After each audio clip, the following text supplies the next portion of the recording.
Let me show you what's to come. Your enemies will fall. The realms will tremble with the change you bring. You'll have everything you could ever desire.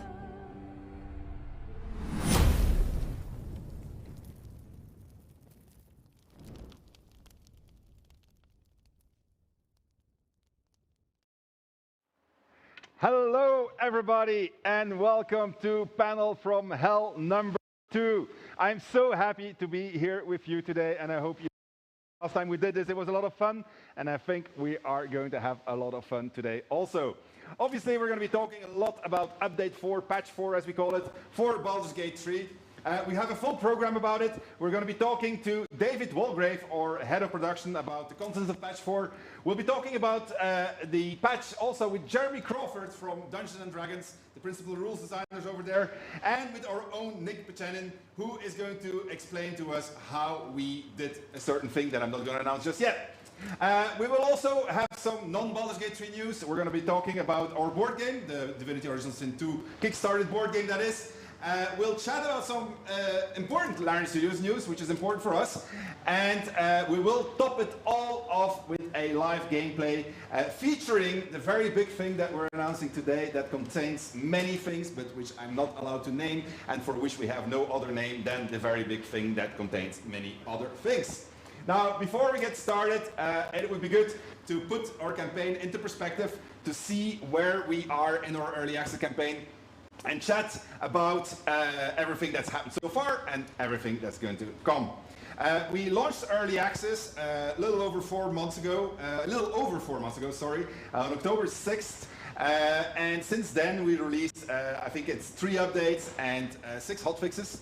And those represented, give or take a few, about 15,000 change lists, as we like to call them. And patch 4, which is releasing today, actually contains another 15,000 of those change lists. And that means that this patch is as big as everything else that we've done before together. So what can you expect? Well, let's maybe talk first about things that we did. When we started out with with Baldur's Gate 3 on early access, our initial focus was on increasing stability, increasing performance, getting things to actually work. And then gradually we started plugging in things that were reactions to community feedback that we were receiving. For instance, we changed the way that cantrips worked. You guys weren't big fans of all the surfaces that we created with the cantrips, so we removed those.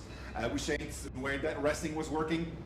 We changed approval ratings, so there was quite a lot of upset about how intolerant some of our party members were, so we tweaked that a little bit, make them a bit more tolerant. And like this, we added a whole bunch of things. We focused on quality of life, so for instance we made it so that if you jump over an obstacle, then the rest of the party will also jump over it, so they didn't have to micromanage them. We put in an upcasting UI so that changing the level at which you're going to cast a spell was going to become easy. We introduced rewards for peaceful solutions to certain confrontations that you had in the game. We added also features like inspiration points or cross saves. We put in extra tutorial messages. We improved the combat AI, so we added a whole ton of things. And a lot of these things were literally inspired by the feedback that we got on the forums, on the community channels, but also from the analytics that you've been sending us and that we've been using to tweak pretty much everything in the game. And that is exactly how it should be. This is how early access works. As you play the game, we get the data that we need to improve it. We keep on releasing updates like the one that we're going to release in the very near future. Not today, but in the very near future. At the same time, we also continue working on the actual game, which one day is going to materialize, but we still have a lot of work, obviously. So, with all of that said, we're going to go start and chat with David, head of production. He is going to explain to us everything that's in patch 4 except one big thing. We'll chat about that later too. So let's move on. Head over to David. I'm going to take my little screen here and try not to fall in my very flexible but just not suited armor. And we'll head over and right to the campsite. Hello, David. Hi. Fancy meeting you here. Hello, it's Davidian. Is it what? It's Davidian. It's my tiefling name. Sorry, Davidian. I'm sorry, yeah. Davidian. I'm not going to call you David anymore. And so, our corona-proof campsite here. Hi. Hi. How are you? How's it going? I'm fine. I'm a happy camper in my camp. All right, I just said that so you could make that joke. Yeah, so thank you. All right, so we've been chatting before we started on this panel. And so you lost a dice roll. Yeah. And so as a result, you're not allowed to talk about the very big thing that contains many things, but you're allowed to talk about every single thing that is not the very big thing in patch 4. So tell us what's new. Right. So I did lose the dice roll. So I cannot talk about the thing with all the other big things. But I have another big thing, and that's like every other change that we did apart from the big thing. Because apart from the big thing, there's an entire team working on lots and lots of stuff. So let's talk about that too, shall we? I can keep on going. Yes. So okay. So go ahead. Start. The first thing I want to talk about, speaking of dice rolls, is we're introducing loaded dice. What is a loaded dice? What is a loaded dice? So if you're playing tabletop, right? Throwing a natural one once in a while is just funny. I can do this. They gave me a button to do this. See? That is a natural one. Yeah. So if this happens, your friends are going to make fun of you and everyone's laughing. But if this happens, okay, it won't be a 1 again, will it? It will, because I pressed the 1. Then stop pressing the 1. Anyway, if this keeps on happening in a video game, you get frustrated. Because the thing in the user interface has a 5% chance to hit. And if you miss 2 times in a row, 3 times. Or 3 times, you stop believing that and you get frustrated.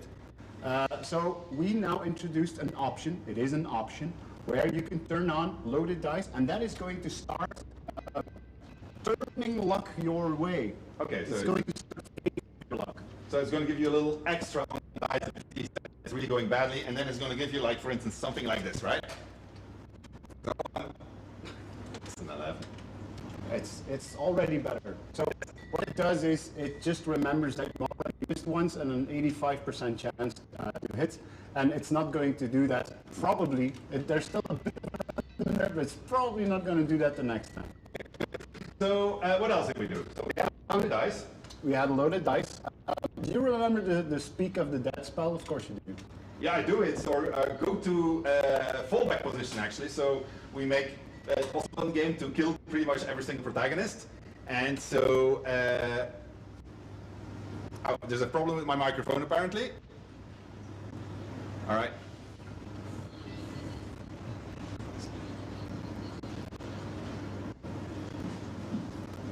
Yeah, wait. Yeah. All right. We're going to attack you. What's the problem?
See, this is exactly what happens when you roll too many ones. Things like this start happening. So my mic broke, and so we're now using a boom mic, so there's thing floating in the air, and hopefully it's going to pick up all of our voice. So we were talking about Speak with the Dead. Speak with the Dead microphone, for instance, would also be a good thing to do. But Speak with Dead, tell me, what did we do? So we already had the spell, and we already had dialogues on corpses that you could talk to, obviously. Yeah. But we improved it. So first of all, the highlight was improved, so you can very easily spot the corpses that you can talk to. But that's not all. We wrote extra dialogues for Speak with the Dead corpses that were not there before, but that's not all. We gave them sound effects so that they really sound gruesome, that they really sound like a corpse, and then we added VFX on top of that. And as if that was not enough, we are making cutscenes, or we have made cutscenes for all of the Speak with the Dead instances that we have. So that was something that was still work in progress when we launched on early access, and now you actually have the cinematics that go with it. All right, good. Can you remind people how Speak with Dead works, like what it is? When you cast a spell, and there's a spoiler in there somewhere, it's easy to get even at level 1, but I won't say how. If you do cast a spell, you see all the corpses that have something to say actually light up. Yeah, and then you can ask them questions. They do need to have a mouth, right? Yeah, so they do need to have a mouth, otherwise they cannot pronounce the words. And then you get a limited couple of questions that you can ask them. Yeah, and when we started making the game, actually, at some point we were thinking about how we're going to implement it. And so the initial idea was actually to decapitate everybody so that we wouldn't have to do it. Because yeah, it would also have been pretty cheap, so we just did it across the board for many, many NPCs. Not all NPCs though. The ones that don't highlight, they don't have to speak with that cinematic, right? No. Okay. But you couldn't do everyone, because not everyone has something interesting to say. That's a value judgment there. In real life. Anyway, so if you go further, what else do you have on your list? Go for it. Oh, speaking of cinematics, we kept on improving cinematics. We had Speak with the Dead, and we said, why not everything? So it started with lighting. We have someone working on lighting, and just changing lighting and settings of lighting can completely change the atmosphere of I think we have a video of that. Is that playing? Yeah, there it goes. Yeah. So you see basically the before and after here of what it looks like when the lighting team has gone over something, and it really does make a big difference. Eh? Yeah, but it didn't end there, because while they were at it, they animated animals that appeared in cutscenes better. They changed camera angles, they changed positions, like they just improved cutscenes. They even made cutscenes where there were no cutscenes before. Did you know that there's about 25,000 cinematic notes like this in the early access version? Yeah, I looked up that number. And that, but I mean, this is just the Act 1 content, right? So there's still all the other stuff that we're making that is being done. I don't want to talk about that. Yeah, no, it is vastly insane. Okay, so what else do you have? Well, so I have a list, right? Because Yes, you I said see you can talk about everything, but not the thing. I like so the way you got your list also. I'm standing here like with high tech, and I like your way more, I have to say. It's a list. I'm old school. So one of the things that I wrote down here is you can use a torch a lot easier right now. What's wrong with the old way of using a torch? The old way of using a torch was really a hassle. You had to click probably 12 times before you finally had a torch in your hand. I did that on the previous panel, and so I needed to cast the fire surface, but with my cantrip, which I can't do anymore because they removed the surfaces from cantrips. So now I needed to lit a torch. Well, then I had a torch, or maybe a candle. Anyway, I needed a source of fire, right? And I needed to put a source of fire on a source of fire to put my torch in, and then I had to equip my torch. Then, right, this is the thing you improved. Yeah, so right now, if you find the torch, you click it to pick it up, it picks up, and it automatically adds a torch icon to your hotbar. If you click on that torch icon on your hotbar, it swaps your weapon immediately, and it lights up immediately. If you click the button again, it unequips the torch and re-equips the weapon that you had. Oh yeah, that's what one would call a quality of life improvement. Yeah, is there a so flint actually? Well, let's say there's a hidden flint, because you can automatically... Secret flint. Yeah. You remember flint from Dragonlance? I do. Okay, good. Anyway, what else do you have? You can now target portraits. Why would you want to target a portrait? What do you mean? Well, You can target a portrait like the Madonna? No. I mean... I gotta explain it to you. So, you can cast spells in this game, right? It's a fantasy. You're going to cast a spell at the portrait. Magic spells. And when you click on the button, you used to have to find the character that you wanted to heal or bless or curse or whatever. You can now just click a party portrait in the user interface. All right. That's what I mean by you can target. Okay, so that sounds like a basic necessity of life. So Yeah, that's good that that's added. So we added that in All fact. right. Okay. Good. What else? We improved multiplayer a lot. So I'm sure a lot of people who are going to be happy about that. we keep on improving multiplayer. So we're working on making the connection more stable, finding a party more easier. You can actually see each other's inventories and stats right now in multiplayer. Oh, yeah, so you can steal each other's shit, right? Or talk to each other, like, what do you need? Yes, I want to of help course. you. Yes. Yeah, because you're playing with your friends. Oh, but that's good actually. It's nice to be able to strategize and tell the other player like, do this, do that, do that. And then the other player obviously listens. Obviously. I always do. Speaking of listening, we added the fleeing mechanic. Okay. Like if it's not going your way, you have a safe distance from the enemy. We added a flee button. You can now flee from combat so that you don't die every time that you know like we're not gonna make it. Okay, and so is it like the party that can flee? Or so if I press the flee button, we all flee when we're playing together? Or? No, it's individual. So I flee and I abandon you completely. Well, I mean, you tactically retreat yourself to regroup and think and strategize on how you're going to come and resurrect your buddy, right? Yes, resurrect my buddy. Yeah, okay. Sure, yeah. And so when you flee, I think it's you go to camp then when you flee. Yeah. Yeah, okay, good. All right, that's cool. I like that. Well, You have more? Yeah. Patch 4 is going to be the last really big patch. Because What do you all mean of it's the our last big patches patch? I just told people there were going to be many more big No, patches. I mean a big download.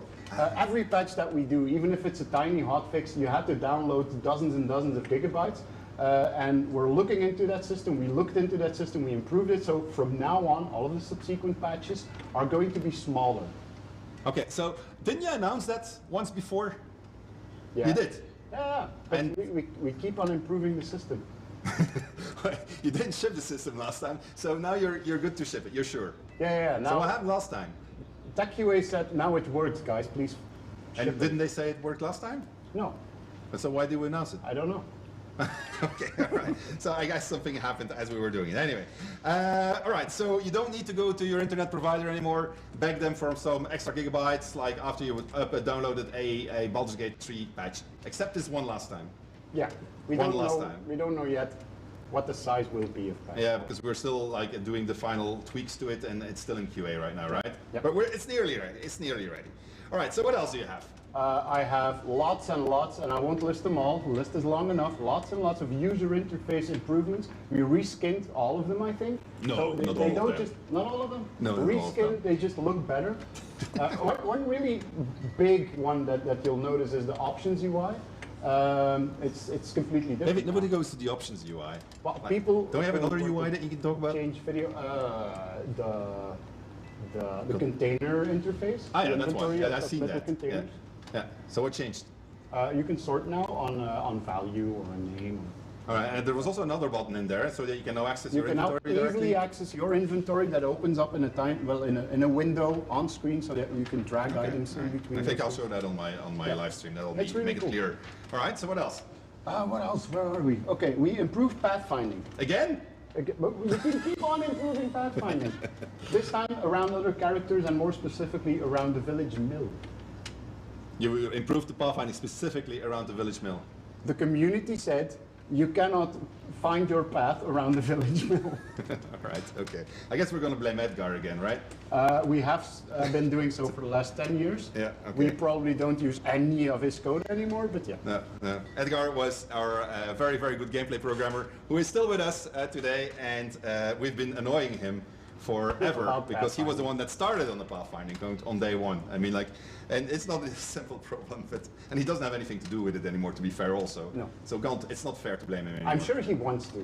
I think so too. I think he likes it. So Yep. we'll just keep on doing it. All right, what else do you have? Gith have proper Gith weapons. Good for the GIF, I would say. Yes. Maybe good Why for would I you if care? you can grab one. That's why you care. Ah, because I can steal them from the GIF. You could. You can Okay, try. that's a pretty hard fight. Okay, fair enough. Okay, what else do you have? The Flaming Fist now have a shield with their coat of arms on it. Let me guess. It's an important detail. It's a fist. How did you know? Is it? Yeah, it is. I actually didn't It's an check, so I actual don't know what it is. All right, okay, all right. So do you have anything else but cosmetic things? I mean, because you're going on cosmetic things here. I know you want to talk about the big thing, but you can't. So what else do you have? If you have a condition in combat, you can now go to the combat log and mouse over that condition to get more information about it. Okay, so this is cool because like understanding what's happening under the hood is important, and this is part of an entire list of things that we're going to be doing to make it that clearer to players. Okay, what just happened if there was a complete interchange or interaction of rules? Yeah, so we are gradually improving feedback and all of the rules, etc. So Okay, this is all right. step one. Yeah, okay, good. What else do you have? So you're interested in We're going to have in a lot to of start these- accelerating a bit, then, but okay. But in that what are you case, doing? Well, I started printing this list before you came, and I stopped because it's a huge racket, obviously. But I'm not going to get there, and I'm going to keep on printing. So, if you're interested in that type of stuff, the players can now disable traps by double-clicking on them if they have a trap disarm toolkit. So That sounds simply handy. It's probably double-clicking from on the same guy that did the torches. Yeah, well, it's sure. We removed bonus action point cost from herds and mushrooms, so you can now just eat them without having to pay for it. We bumped the Devil's Sight to 24 meters to match superior dark vision. The devil will be happy. Yeah. The Stinking Cloud no longer affects items. I mean, why would it? Okay. Metal doors are no longer vulnerable to slashing damage. Okay. You can apply multiple Hunter's Marks on targets. I don't know what the plural is of Hunter's Mark. Hellish Review can no longer be blocked by terrain. We allow dash to actually double stack. We remove the cooldown from dash and disengage. Witch Bolt electrifies the surface of the target if they're standing in a surface, obviously. Of course. Your Warlock can no longer use Armor of Shadows if they already have an armor equipped. Why would they even try? Wow. I don't know. Players can no longer summon a companion or a familiar on top of another character. You could? If you found the ring Sunwalker's Gift, you know that one? It now gifts you Dark Vision. An Arcane Ward now gets 2 times the wizard level plus the intelligence modifier to your temporary HP. The Hook Horror can now be silenced. Silence is a really good term right now. So I'm just going to get over there. We have more stuff to talk about. So as we just move over, and thank you very much, David, for this very clear update. I know that you couldn't talk about what you wanted to talk about. We're going to head over. Restoration item. It actually uses an action point now. The Colossus Finger properly only triggers when targets were not on full health. The magic initiative spell now just black modifier. Shut up. It's always the same story. Okay. All right. Tell me when we have sound, guys.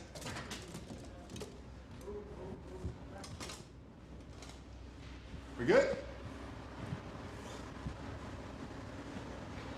All right. Good. Sorry about that. Now that my mic is gone, I'm dependent on the boom thing following me. You could hear we've done a whole bunch of changes that have nothing to do with the big thing that we're announcing today, which we'll do together with Jeremy and Nick in just a bit. It is a reflection of the amount of work that goes into Baldur's Gate 3. This patch log is, for us, has been very large because we had to put a lot of effort in getting it to you, and that's also why it's a little bit later than we had originally hoped.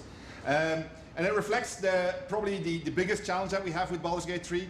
This game is very big. We wanted to make it very good, but it's taking a lot more effort than we originally anticipated. When we started on it in 2017, our team consisted of 112 people, and we thought that was a very big number back then. But now we grew to 4 studios spanning 300 people and still growing, and it is just a monster that needs to be fed. Last year we announced that we had a studio that we opened in Kuala Lumpur in Malaysia. We did this so that we were finally going to be able to do 24 hours development, which was important for a developer like us that works on these very big RPGs, because it means now that if we have somebody in QA that starts in the morning on Monday in Kuala Lumpur on testing Baldur's Gate 3 according to one particular critical path, and he's going to spend 120 hours on the game, instead of having to spend 3 weeks on testing the game, he can now have the results of his critical path at the end of the week by passing on his save games to his colleagues in St. Petersburg and so forth, all the way to his colleagues in Quebec. So that's a big thing, and that allowed us to accelerate this incredible, massive game as development. But even that wasn't enough. I like to say that every single game that you make has a certain language that you need to learn as a developer, and once you learn the language and you can speak it, the game writes itself. This is the case now for Baldur's Gate 3. I think our team knows exactly what they're doing. They know exactly which language to speak to it. Unfortunately, it happens to be a game that is based on 40 years of D&D, and so the grammar that it uses and the vocabulary that it uses is insanely large, and so we had to adapt to that. And so to do that, we started knocking on the door of other teams to assist us, to help us with making this monster that is Baldur's Gate 3. Good monster, but still a monster. And one of the teams that's been helping us already for a couple of years is the team at Turbulence. And I have here today with us the studio head of Turbulence, James Olsen. James, can you hear me? Falling. I cannot hear you, James. I didn't get that. Could you repeat that for me, please? I said, hello, Sven, this is Guildford calling. All right, good. I'm happy to hear that Guildford is calling. So, James, we have a... welcome first to the panel of hell. We have an important announcement to make today. I'll let you make it. So today we're announcing that we are creating a new and shiny Larian studio in Guildford. Okay. This is a very good thing because the team that James has is incredibly experienced, and so we'll talk a bit about that in a second. But before we continue, James, can you explain, people, there must be people out there like me who are geographically challenged. So can you explain exactly where Guildford is? So Guildford is a town just outside of London in the southeast of England, and which is now just outside of the EU. Okay. I noticed on that map there that you guys pushed the Irish a little bit into the Atlantic there. That's not very nice of you. But anyway, why would one start a studio in Guildford? I mean, like, what's good about Guildford? Is it the pastries? Is it what? Well, Guildford is infamous. It's not going to be the beer, over, that's for sure. But no. Well, Guildford is infamous for over 30 years of game development. And the town is filled with small and large game studios, and it has thousands of talented developers working there. And the area is also surrounded by universities and art colleges that are filled with the next generation of developers. So Guildford is a hub of creativity in game development in the UK. Okay, cool. Can you tell me a little bit about the team? Like, when we started working with you, we worked with half of your team. And so that was such a pleasurable experience that we wanted more, hence why we're sitting here today. But can you tell me a little bit about your team? Sure, so we're a super experienced team. We counted up recently and we have over 350 years of professional game development experience. We've worked in big studios and small studios and across all the platforms that games are made on over the last 25 years. We've expanded the team. So we started out with 10 people supporting Baldur's Gate. It's doubled since we started. And most recently, we've expanded our animation expertise to bring people in from the movie industry. We have people who've worked on Star Wars, on Avengers, Ready Player One, and even Lord of the Rings. All right, so there's at least some good movies that they worked on in there. So I shouldn't say that, value judgment, can't do that. Anyway, so you guys have been working on BG3 for some time. So what parts of the game did you contribute to? So we've been contributing since the start of 2019. We've worked on the rendering engine, on the IK that's in the game. We've worked on the GUI. We worked on the gameplay, did lots of stuff on follow to jump or something like that, and we've worked on all the online services that are in Baldur's Gate, and we've also spent a lot of time working on the animation and the cinematics. Okay, so now the plan is we're going to grow, we're going to start recruiting there, and you're going to double the team that you have right now? Yep, the plan is to double the team that we have in Guildford and continue expanding and bringing additional talent to the studio to help make Baldur's Gate an amazing success. All right, super. Well, we are super happy that you guys decided to join us. You were a pleasure to work with in the past, so I'm sure you're going to be a pleasure to work with in the future. Your expertise is super valued. We have our HR agency, not agency, or HR team, told us like, well, if you're going to add another studio and we need to recruit there, you're going to have to give us a little help. And so they convinced us to put in a small video during our panel. We're going to show it to you now as we prepare for the big reveal of the big thing that contains many things and that we couldn't talk about just now with Jeremy and with Nick. And so in this video, you're going to see or meet some of the people that are working on Baldur's Gate 3, and they'll tell you why it is a cool thing to work on and why it's cool to work at Larian. And should you be a developer watching, be sure to check out the jobs page at Larian.com. We have many openings, and we will soon, I don't know if they're on there already, we will soon be putting up the entire Guildford batch. All right, thank you very much, James. We'll cut to the video now, and we're going to get ready for the big thing that contains many things reveal. Microphone detected. Perfect. Let's go. I'm a character artist. I'm a senior cinematic animator. I'm a senior animator. The associate lead for cinematic programming. Quality assurance engineer. I'm the world building director. I'm a VFX artist. I'm a character artist. I'm an animator. I'm a technical artist. I'm the community specialist. I love the atmosphere. Amazing people on amazing games. I'm proud to belong to a team that trusts each other. We're passionate. We're driven. You get to actually have creative input. You know, we try to build something that is really from the heart. There's always something new to discover. One big, happy team. We really try to really convey what makes us love video games. There's really not anything like Larian out there. We all love what we're doing here. Every day is like going on a D&D adventure. I think people are really encouraged to be themselves. It's always something changing, always something going on. This is a company that is making stuff for nerds by nerds, which is great because I am one. I think the team feels like a real family and the culture is just open to individuality. You just try to create something cool and unique together. I get to see your memes, your fan art. Having that spark of creativity flow and have a hand in that, that's really a fun way to spend your day. My favourite thing has to be watching all of the origin characters be written. Seeing fans interact with it, you know, make comics about it, make memes about it, just all sorts of that community interaction is just so great to see. If I had to say one best thing about working on Baldur's Gate 3, would probably be working on Baldur's Gate 3. Knowing that somehow the work you're doing is going to make so many people happy is amazing. Being able to create the world and convince to people that this is a real living, breathing world through sound. It's got dungeons, it's got dragons, it's really cool. The fact that it's one of the best RPGs on the planet. The subject matter is so interesting. The creativity that gets poured into it. Well, for me, it's really visually very beautiful. It creates a really rich and varied experience for the user. Working on what's going to be the greatest RPG of all time. I discovered the world of Dungeons & Dragons working on BG3, and I don't know why I didn't know that before. That's the best thing ever. Make something that people enjoy playing and that makes them feel something. Being able to give them this experience that they can enjoy wherever, whenever, and with whomever they like, that's only something I can be really proud of. Working on Baldur's Gate 3 is huge. I used to play Baldur's Gate 1 and 2 with my brother when I was a little kid, so being part of the development is kind of like a dream come true. And being able to resurrect such a beloved franchise for a new generation feels like an honor. Well, obviously the fact that I get to see you guys being horny on main all day, every day. Excellence. Team.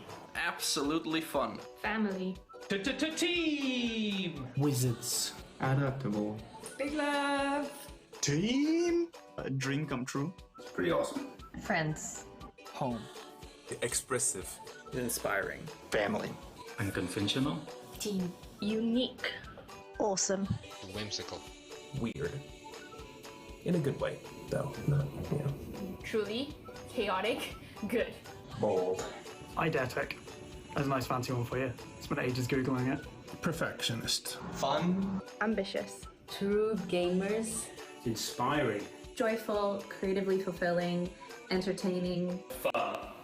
Dynamic. Fearless. Family. Irreplaceable. Masters. Positive. Pure culture. Passionate. Passion. Passionate. Passionate. Passion. Passionate. Passionate. Passionate. Passionate. Supercalifragilistic expialidocious.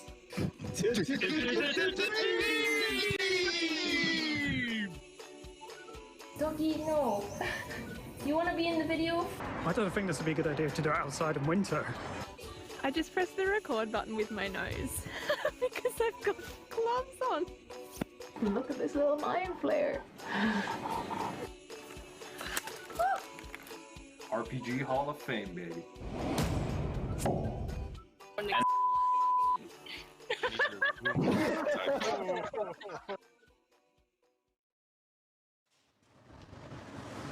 Yeah, so they are an awesome bunch, and you can rest assured they put all of their passion into making BG3 as good as they can get it. So it won't be for lack of passion that this game is, well, it will succeed. I mean, what am I saying?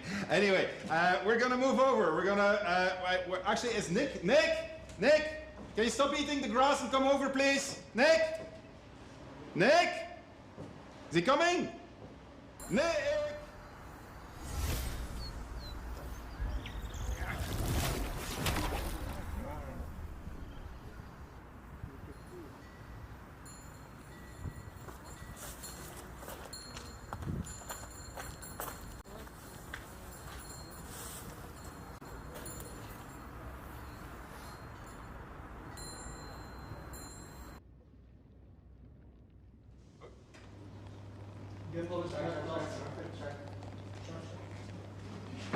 Oh.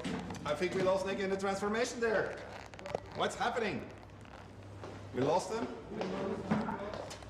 Oh. Oh, there he is. Okay. No. Hi. You got a camera problem. Shit.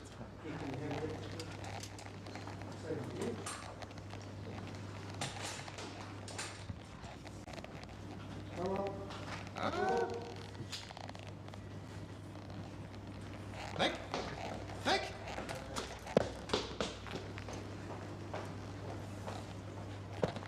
There you are. Oh, All right. stuff. You destroyed the camera. Well, But it's first Druid. the mic, then the camera. It's the magic. What can I say? All right. Technology and magic doesn't work together. All right, Nick, very happy to hear. We need Jeremy on board also. Where's Jeremy? Can we see Jeremy? Can you get him to join? Larian cursed. Hey, we are cursed. Looks like our life measures. Jeremy, can you hear us, Jeremy? Look, we got Jeremy. Hi, Jeremy from Seattle. Hi there. Okay. I am amazed well- by your transformation, Nick. Yeah, he's been working on it very hard and studying very hard, especially. Right. Yeah.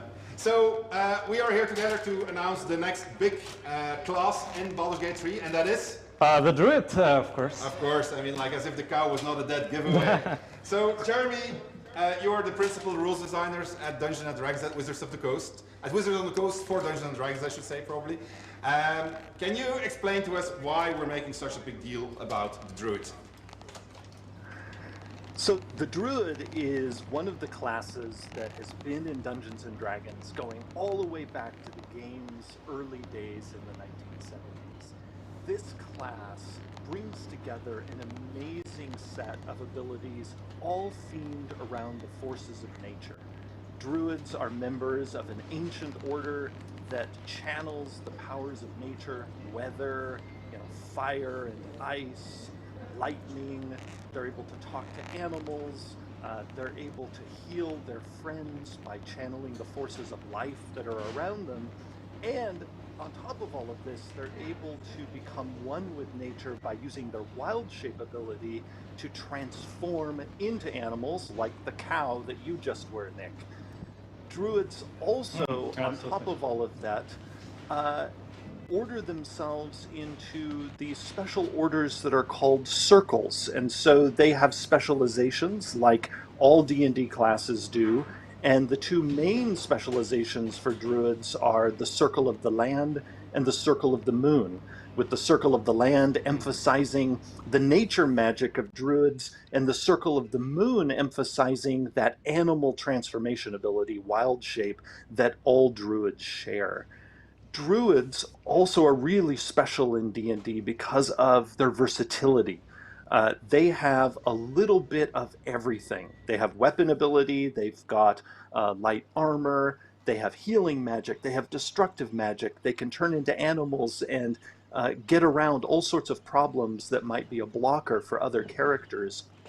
When we designed this class for 5th edition D&D, and when we designed all of the classes, we had Venn diagrams for the classes, and the Druid was right at the meeting point between the wizard and the cleric.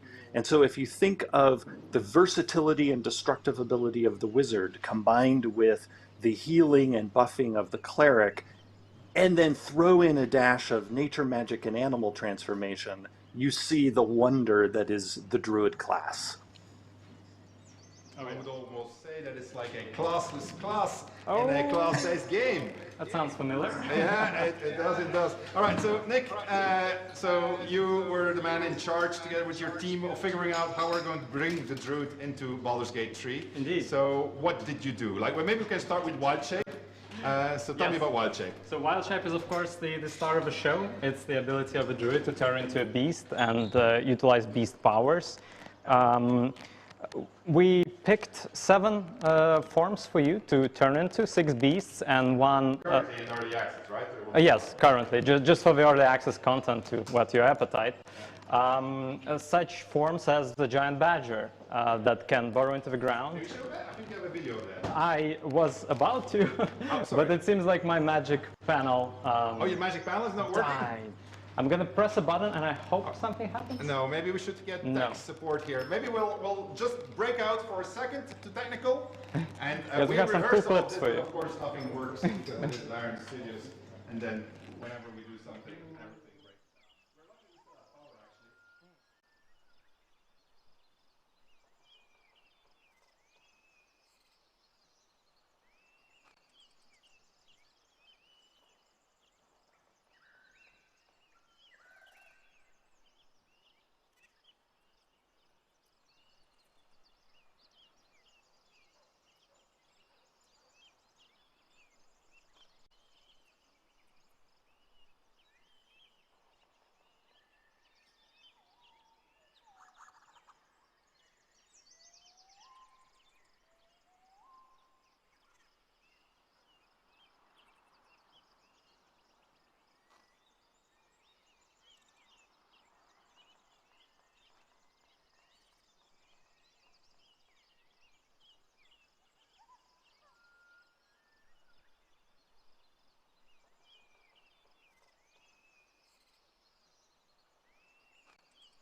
All right, we are back, it seems. Hello again, Jeremy. We had a Windows update, so these things happen. Okay, so we're talking, we were going to see the Giant Badger, I believe. Yes. So let's see some Giant Badger action. This is a multiplayer, it looks like. Oh yeah, oh yeah. Two Druids? Yeah, okay. It's a really good form to sneak around, to burrow around your enemies, locked passages, mines. That's a teleport. It is kind of a teleport, and then you knock down You enemies. got it completely wrong, you should have done it behind the guy. You can go through doors also? Yeah. Oh wow. Yeah. Indeed. Okay, so that's pretty powerful actually. You can really do some damage with that. Damage with the Badger. So you have any other forms than the Badger? Yeah, for example, you can turn into a spider, of course. Oh, arachnophobia alert, sorry. Oh, arachnophobia alert. You should have warned people with arachnophobia that there is a spider sorry. coming. It's going to be there for 2 minutes. We will give you a cue when it's gone, I'm sorry. Still up. Nick. Yeah, so you weave web and you control your enemies with it. Oh yeah, I remember this. We showed this on the last panel from Hell, and I had to rush to survive with that thing.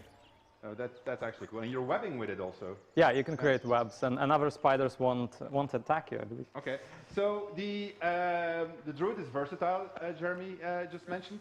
I know that you had a question about this that popped up during development, and you were afraid to ask him. Yes, indeed. It's an interesting thing. We were working on these spells and actions that the Druid has, which we're adding about 30. And something that was interesting about the D&D version of the Druid is that how comfortable the Druid feels with fire magic. So the Druid can, for example, create a flaming blade and just burn an enemy into crisp. So the question would be, Jeremy, how come Druids are so comfortable with the destructive element? So that gets to one of those core elements of the Druid of being so connected to nature that they're connected not only to the life-giving aspects of nature, but also to the destructive aspects of nature. And fire is one of the most destructive forces that you can face in the natural world.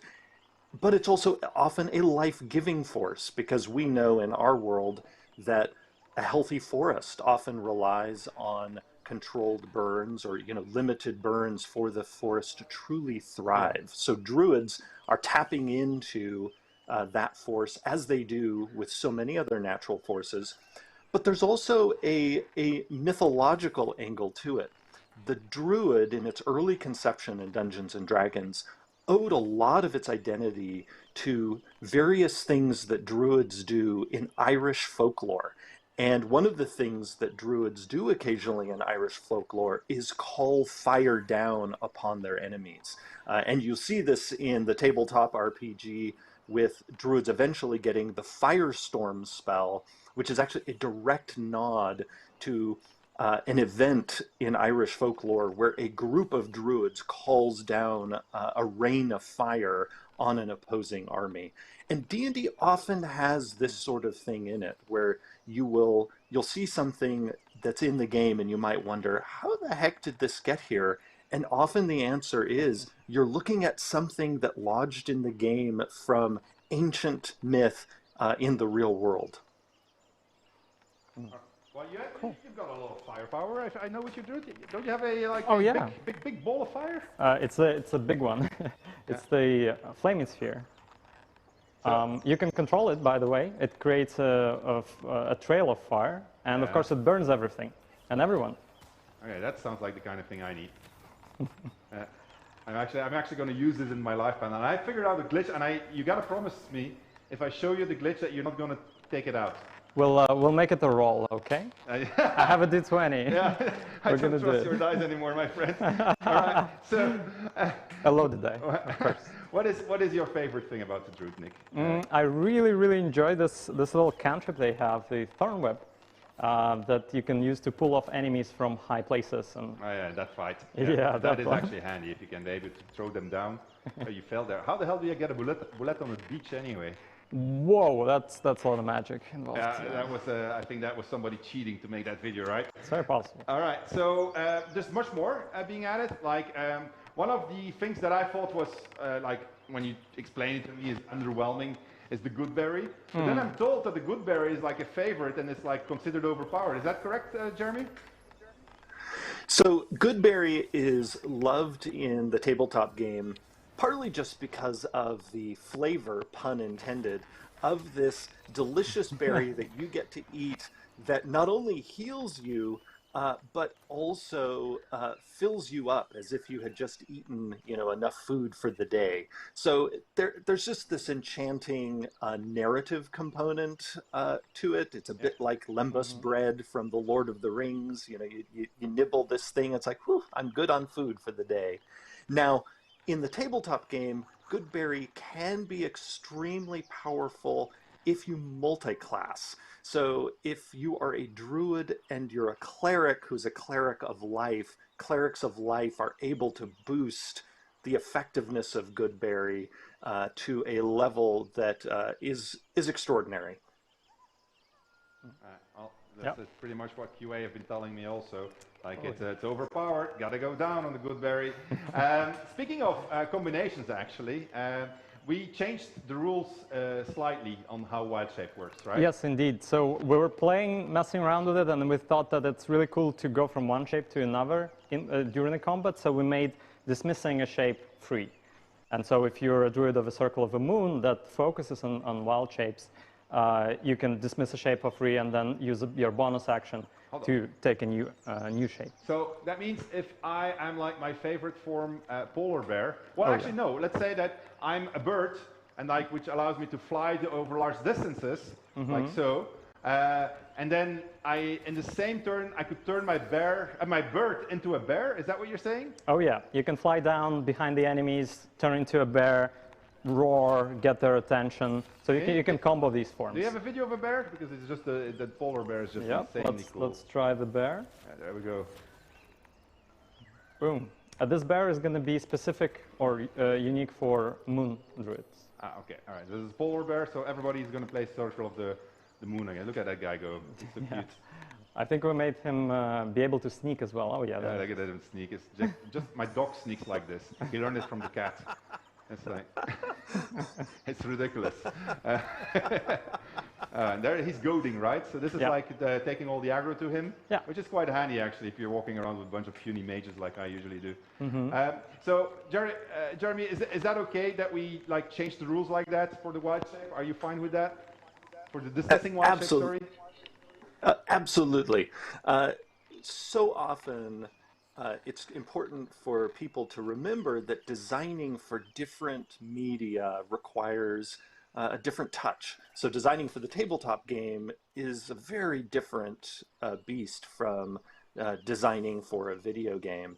In the tabletop game, we constrain how often a druid can wild shape and how often, how rapidly they can pop in and out of shapes for two main reasons. One, in the tabletop game, we want to make sure play doesn't bog down with too many different things happening on a particular turn, since unlike in a video game where the computer is running the game, at the tabletop, it's all humans who are running it, so we don't want things to slow down too much.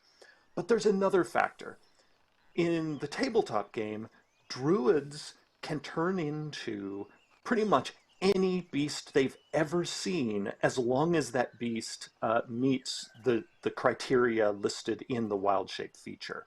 That means that as game designers, we don't actually know what the druids in the tabletop game are going to turn into. We know broadly what the power of those animals is going to be, and that's why we've set the challenge rating limits in the tabletop game. But we don't know the exact animals they're going to turn into. And so because of the amazing liberty we provided, we had to constrain how often it could be done, just so that we wouldn't create a situation where druids were not only transforming constantly, but transforming into potentially game-breaking forms over and over again. And that is often a theme in our tabletop design, that if we get really generous on something that we let you do, as we are with the shapes that you can turn into as a druid, we then tend to become much more limiting in how often we let you do it. So when you told me that in Baldur's Gate 3, some of those limitations were being lifted, it made total sense to me, A, because the computer's running it, and B, you know the exact forms people are going to be turning into. Whereas again, in the tabletop game, we don't know if the druid is turning into a dinosaur, a mouse, a giant spider, or some other fanciful beast they've encountered on one of their tabletop adventures. Yeah, we had actually big discussions about the dinosaur, because Nick wanted to put the dinosaur in, and I had to put my foot down and say, one day we would like to ship this game. So no dinos, not even a small dinosaur. But when we chatted about this in preparation for the panel, you said an interesting thing about utility value of the Druid and the Wild Shape also, which is something I would like to delve in deeper a little bit, because we also spend a lot of time on the game. But maybe start with you on utility and the Druid Wild Shape. Yeah, one of the things I love about the Druid, not only as a designer, but as a player when I play one, is the amazing utility of Wild Shape. Often people who gravitate to Wild Shape, particularly if they're playing Circle of the Moon, they'll often think of their shapes as primarily a combat form. But I actually think Wild Shape's greatest value over the course of a campaign is the many different ways it can break an adventure in good ways. Because often in the tabletop game, we actually want our players to come up with clever ways to break things. And Wild Shape does that in spades. And I love in the video you showed that exactly with, the badger crawling, under the wall, in a normal circumstance, you might have a group of adventurers looking at a tower and like, oh my gosh, how are we going to get up there? And the druid is just like, I'll turn into a robin, fly up there, and I'm there. So the druid can create these amazing sort of unexpected tangents in how an adventure plays out, and that to me is the most exciting aspect of Wild Shape. All right, we have a couple of examples of how we're doing that in the game, because we actually very much try to make Wild Shape part of the normal gameplay outside of combat. Yeah, so, we really want you to stay in your Wild Shape while you're exploring and look for ways to use your Wild Shape, such as you can turn into a cat. Yeah, it's International Cat Day, by the way. Oh, just so. saying that, I hate cats. I'm a dog person. Well, I'm a cat person, so we have... I have a cat, but it terrorizes my dog. Just like it's terrorizing these goblins here. These goblins... This is a very aggressive cat, but usually a cat would be sneaking around as well. And it can meow to attract the attention of the enemies. Yeah, that is actually pretty cool. I've used that. It's actually pretty cool just to distract enemies with your cat when it's meowing, as they do in the middle of the night, right? But you can also talk. Yeah. With animals, if Indeed. you're an animal. So as an animal, you can talk to other animals, of course. And they will sometimes have specific responses because they recognize you as an animal. So here, for example, the player is turning into a polar bear to get the other bear let him through. I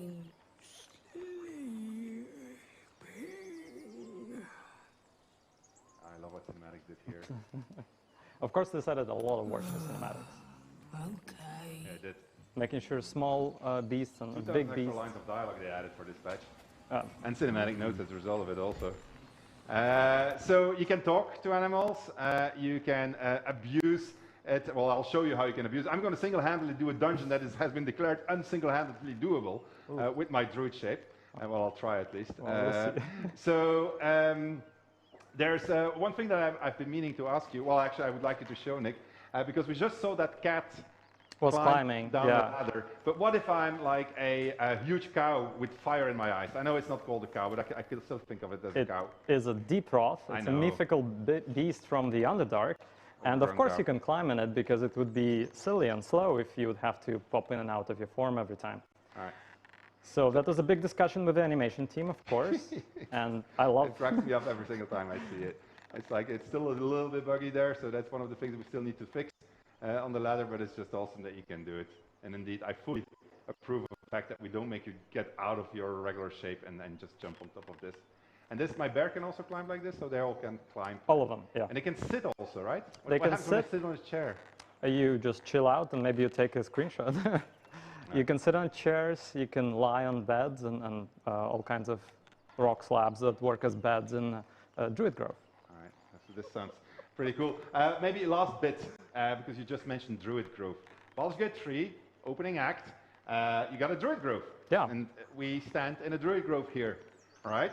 So what does that mean for the game, the fact that we added the Druid class? Well, yeah, indeed, there is big Druid presence in Act 1, and of course they will recognize you as a Druid, and you will have specific responses because you're a Druid and you understand better what is going on, what kind of conflict that there might be going on. Okay, and so you're going to get extra reactivity? Yes, you'll get extra dialogue choices, and you will also get an extra storyline that ends up with you becoming the warden, the Faith Warden of the Grove. Faith Warden. Yes. All right, and do you get it like a fancy staff? Better than mine, actually, yeah. And what's it called? It's called Pale Oak. Pale Oak. Yes. All right. Like, you know, I was talking to a member of our team yesterday, and I hadn't realized it was Pale Oak. I thought it was a Paleoc, and so I say, what the fuck is a Paleoc? I mean, it's very European. Paleoc, yeah. All right. Okay, cool. All right, great. Well, thank you, Jeremy, for joining us in Seattle. I hope you enjoyed our little interpretation of the Druid in Baldur's Gate 3. Thank you, Nick. Well, you're going to be sticking around with me for the gameplay demonstration, right? Yeah, so I'll see that you don't break the game too hard. No, I don't. Well, I can curse at you as we do that. So before we are going to jump to our live gameplay, we are going to have to set up a couple of machines over here. And as we're doing that, we're going to show you a little video we made, because we don't only make Baldur's Gate 3, we obviously also make Divinity Original Sin 2.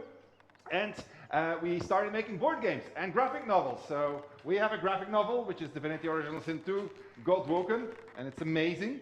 It's got pictures because it's a graphic novel. That's what graphic novels do. They have pictures. I don't know if you can see the pictures on screen. So you can get those at the shop at Larian.com on the merch store. If you read it, you will get the origins of the origin stories in Original Sin 2, so it gives you extra insight into where they come from. And the board game, which is still in production, it was kickstarted a bit over a year ago, is making good progress. Team is now on iteration 3, and they made a little video to basically give you a status update on where we stand with Divinity Original Sin 2 Kickstarter. And that is presented by none other than our own Irish Druid who can put a rain of fire over your head, Kieran Kelly. Kieran? Yeah. Okay. Hello everyone, it's been just over a year since we launched Divinity Original Sin, the board game, on Kickstarter. It's really been a year of changes, of improvement and iteration. There's a lot of things to cover and there's a lot of things to talk about, so let's just jump right in. So the first thing I want to talk about is actually the artwork for the locations and the enemies and the bosses. And when you look back at the artwork that we used for the original Kickstarter, while it was good and it was functional and it did its job, it wasn't necessarily how good we can make it, and we knew we could do better. So a lot of the work this year has been about iterating on that, changing it, reinforcing it, making it better, and making it a whole lot more immersive for you and your party that you're playing and adventuring with. So when you're at a location like this, it feels alive and it feels like it's breathing. And it's a location that's worth journeying in and enjoying as you adventure through Fort Joy. The second thing we wanted to improve was actually the miniatures for the game. We got our first molds from a manufacturer, and those molds, they were really good. There was a lot of detail with them, but actually we realized that we wanted to make some changes and improve it even further. And the way we were going to improve them further was actually not necessarily the detailing, though we definitely tweaked some of that. It was actually the animation of them. A lot of them were more static, they were a bit more lifeless and statuesque, as opposed to a living boss that's got a lot of threat to it, that's going to have a lot of presence on the table. Now, all the animation, all the movement, and the feeling of movement from these miniatures are going to make it feel like these bosses are not only there and they're present, but they're a threat. They're coming to kill you. And the third thing to actually talk about is the amount of playtesting that we've done. Obviously, during Kickstarter, we did a lot of playtesting before. We did a lot of internal playtesting afterwards. But over this last year, we've done a lot of external playtesting. We've had 2 major playtesting groups that have played through the game. And there's been a huge amount of things that we've learned through that, from people who haven't necessarily played Divinity, to people who played Divinity, to people who play a lot of board games, to people who don't play a lot of board games. And we're getting a lot of information that's helped us refine the game, improve it, and overall just make it a better experience and a more fun experience for you, your friends, and your family.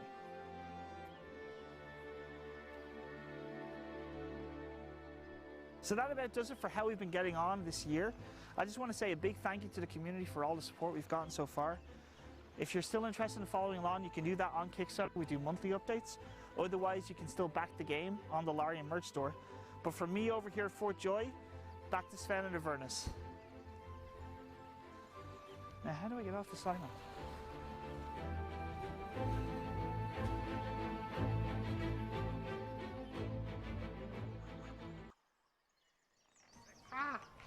All right, so that was Kieran talking about Original Sin 2, the board game. And we're ready to start with our live gameplay presentation. It is a live gameplay presentation.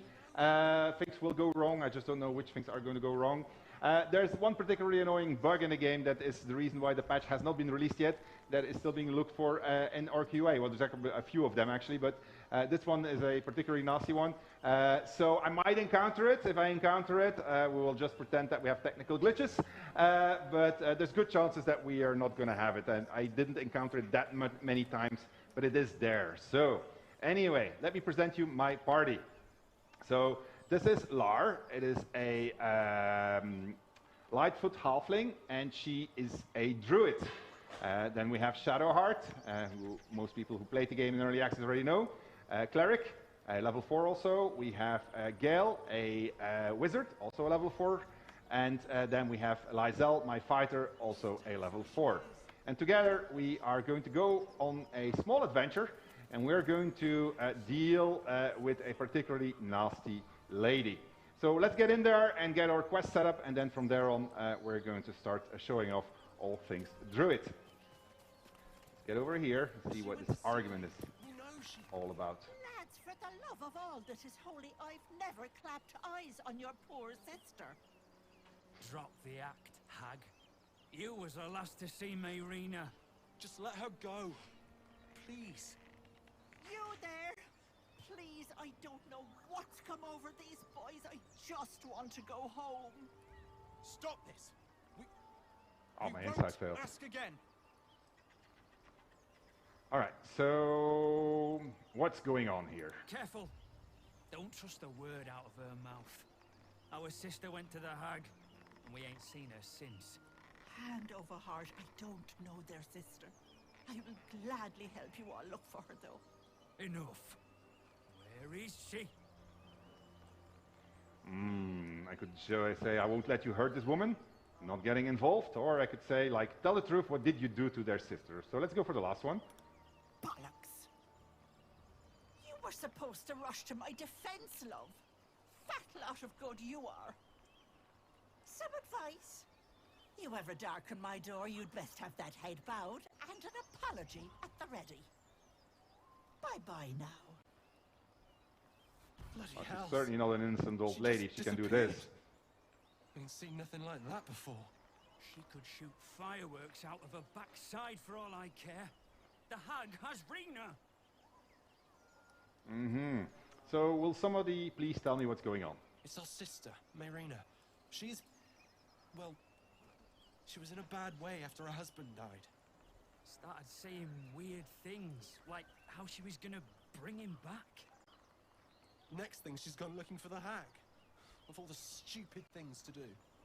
And we haven't seen her since. And no good ever came from dealing with a hag. None of this matters, all right? We need to get her back, and fast. Well, I'm the hero, so I'm gonna say, I'll bring Mayrina home. Joking. So you can see that I'm still not that tolerant of my mistakes. But, Joel... Not a chance. We're getting her back on our own. Now, come on. It's a stupid idea, boys, but have it your way. All right, let's explore these very nice sunlit wetlands. Have a look, I mean, like how nice and cozy it is over here. You just want to go and sit on that rock and just basically lie down and eat an apple. I am going to do something. It's one of those new spells that was added with update 4. I'm going to enhance my abilities, and so I can choose between endurance or strength or dexterity. But I'm going to improve my intelligence. I have a good reason for this. I rehearsed this thing, so I know what's coming. And so this check is going to aid me in a check that I'm going to have to make. So let's go forward. Use my fox's cunning. So basically what's happening now is she's concentrating on making her more intelligent. So that's pretty much it. Let's go. A chill runs up your spine. You feel like you're being watched. So I get a druid option here. So this option you would get if you were not a druid, or if you would just be a fighter, investigation. And so that is actually a very hard roll to make. But if you're a druid, you get a nature option, and that's a much easier roll to make. And on top of that, unfortunately it's intelligence based because it's nature, but I do get +2 from my proficiency in nature, but I get -1 from my intelligence, which is fairly low. Luckily, I got advantage on this roll because I use my enhanced ability, and that means that I'm going to get to roll twice should I fail. So most likely, thanks to loaded dice also, I'm going to make it because probably I was unlucky before. And there you go, I get 19, so that's a pretty good roll. And so I am now successful in this check, and something's going to happen. A swamp, stinking and insidious, assaults your senses. If you look around, you see that it's not such a nice sunlit area. It actually is a swamp. And nothing here is what it seems, because, for instance, if I'm going to click on this, this is why one of those little new container UIs that that David was talking about. So if I click on sorting options, you get a bunch of sorting options here. If I click on inventory, you can access your inventory. And if I click on eat apple, I get an upset stomach. And an upset stomach is actually a form of poison. And I need to help myself. Now, luckily, this is update 4, and we have protection from poison. So I'm going to get rid of that poison, and on top of it, I protect my druid from further poisoning by this evil swamp. Let's continue our journey and see if we can find a friendly soul. There's a guy with a red hat over there, so it's probably going to be nice. With a red cap. Gail is telling me that we should be careful. Right. I'm probably going to have a chat with this guy and like ask him like, hello, do you know the way to, I don't know, whiskey bar or something like that. The Hello. murderous glare of a redcap, a fey creature known for its bloodlust, greets you. That noise. Is the creature pretending to be a sheep? So this guy, if I would have failed my role and not have detected that this entire area is a swamp, I would have seen us as a sheep. And he would be pretending that he's a sheep, albeit a weird sheep. However, I have seen through the illusion of the swamp, so now I can see he's actually a murderous redcap and that he's pretending to be a sheep. Now I can tell him, like, I know what you're doing. I can take the initiative and surprise him by attacking him. Or I can just say, ba-a-a-a. And since these are dark times and it is good to be optimistic in life, we're going to say ba-a-a-a. And I would like the entire stream to also say ba-a-a-a at the same time because it just makes you smile. See, we're going to do that again because I'm pretty sure not everybody was into it. So here goes his ba. Again, this creature doesn't realize you can see its true form. And we're going to go all together now on a ba. I can't see the chat, but I hope you're ba-ing like hell right now. Ba. There we go. And we get a good ba back. Doesn't that feel good? All right, so these guys don't know that we can see them. So we're going to just keep it that way. And we're going to just get closer to the little old lady's shack. Looks like the brothers didn't make it. So let's go have a look at that. Now remember what David was saying about Speak with Dead? Gale happens to have an amulet, and this amulet gives him access to the Speak with Dead, which is a level 3 necromancy spell, and a level 3 is outside of range for my level 4 wizard. This is a complicated thing. It is a D&D thing. I have been nagging about it for centuries. I have been told there's nothing that I can do about this. It will stay like this forever.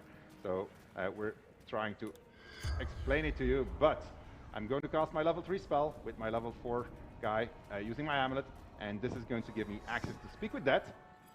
And indeed, as promised, we get a cinematic, an updated cinematic. The corpse regards you lifelessly. And so I get to ask 5 questions. So we're going to ask him first and foremost, did he find your sister? Screaming, but not real. And we are going to ask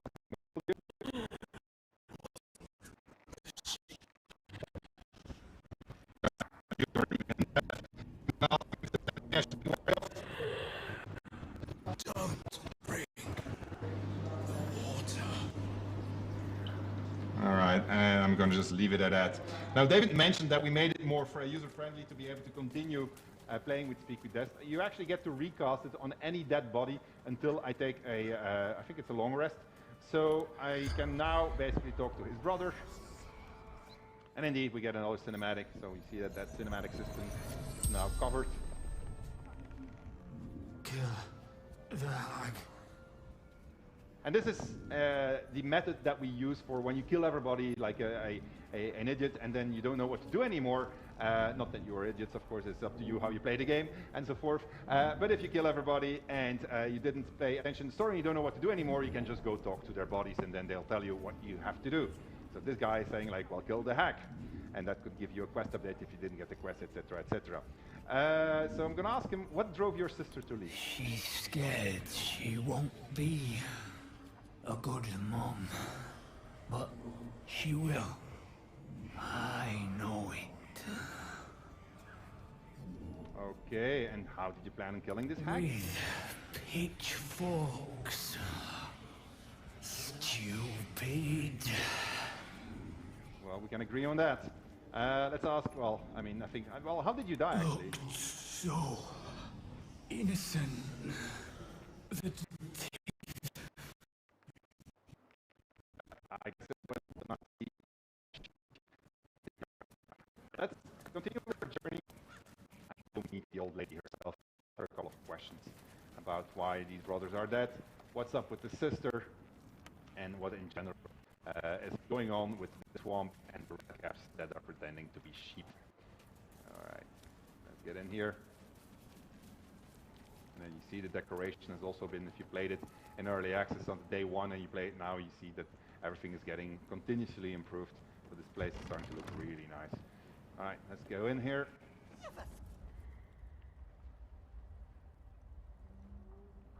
I don't want a crumb left on that plate, girl. Auntie Ethel, please. One more bite and this pie is gonna come back up to say hello. Don't make me get the wooden spoon. You're eating for 2, so get to it. If it isn't the cheekiest pup of them all, you'd best have one hells of an apology for me, young man. I get a wizard option because I had Gale selected, so I'm going to tell her, tell me, Hag, is this intimidation part of the bargaining process, or does that come after? Oh, the wizard thinks he's smart because he can read. How Many precious. people do. You know, I was going to give you a swift kick up the arse and show you the door, but I think you and I could have a bit of fun together. Gods grant me patience. Eat up, Mayrina. I won't say it again. Oh, if that is Mayrina, I have some bad news for her. Keep that hole under your nose shut, or things will get messy. You know what that sounds like to me? Leverage. What is it? What's going on? So now I get the option to say, like, nothing I mistook you for someone else, or Auntie Ethel killed your brothers. I'm going to tell her that Auntie Ethel killed her brothers. That can't be true. Auntie Ethel. They were being rude, and I detest rudeness. You monster! The deal is up! Enough, away with Quite you. case of overacting there. And with a Silence at wave last. of the hand. Some time in the cage should do her good. And you'll regret sticking your nose in my business. Uh-oh.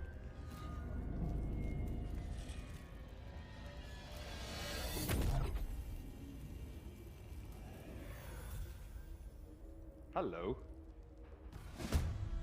Alright, so I take it we're not going to be friends. So we're going to get in combat and we're going to try to show you a whole bunch of druid powers in here. If I don't ruin it. So we got the hag over here. But we're also going to have to deal with the red caps who are going to be joining in a minute now. There they are.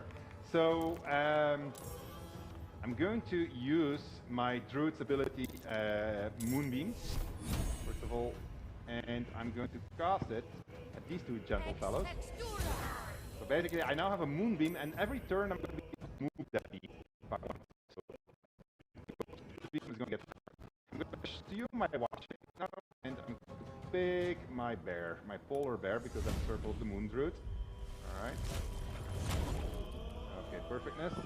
And then I am going to. I don't have a bonus action. Wait, hold on. I'm just going to switch to Shadow Heart now because she is first in the turn order together with the polar bear. Then it's a whole bunch of the bad guys, and then it's going to be my fighter and my wizard. Shadow Heart, I'm going to cast the bless spell on Bless, just to buff myself up. And so the bless spell, she needs to stay concentrated on it, but it gives a 1d4 bonus to the attack rolls and the saving throws. So it's basically going to give me a higher chance to hit and a higher chance to resist whatever bad things they're going to throw at me. So I'm going to move Shadow Heart over here. I don't want to throw her in combat, she's my cleric. However, you, I want to throw in combat, but you are blocked. You're blocked because the bear is bigger and he's blocked by my fighter, so that's a bit unfortunate. Okay, well, we'll just have to live with that. So, the hack is dashing up because she wants to and she shoots some poisonous fumes at us. So that's unfortunate too. And she casts a Vicious Mockery spell on it. And what does that do? It gives me a disadvantage on my next attack roll, so that's going to be compensated by my Bless spell. Okay, I'm going to give my Githyanki, she has Psionics ability, which allows her to jump super far. Pardon.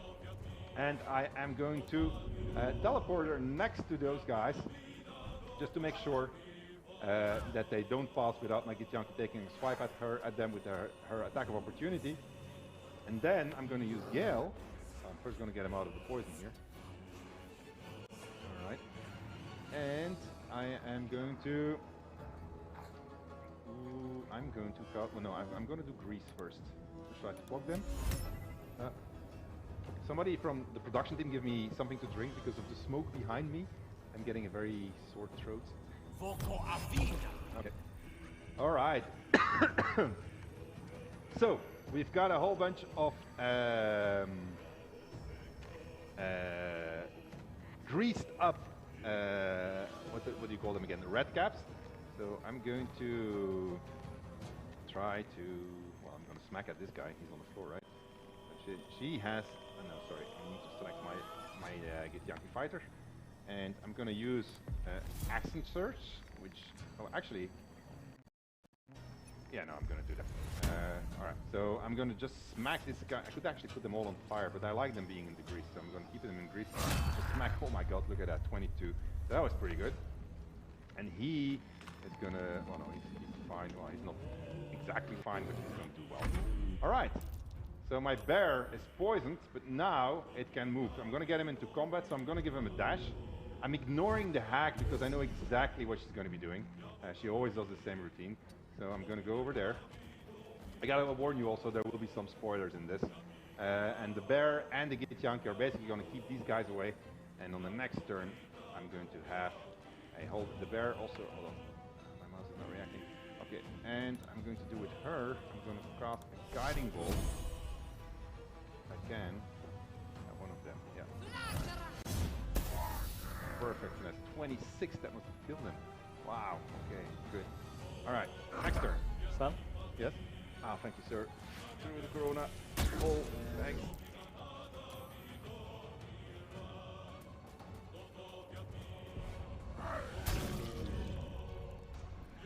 And they are doing nasty things to my bear. They're going to try to kill my bear. Hi, you need to go away. Please. Okay, there she goes. So she makes an illusionary thing there, and then she dashes off, and then she's going to leave us alone with these guys. We got to save my bear. All right, there she goes. So we got another red cap that's up. Oh my god, not the bear. Ouch!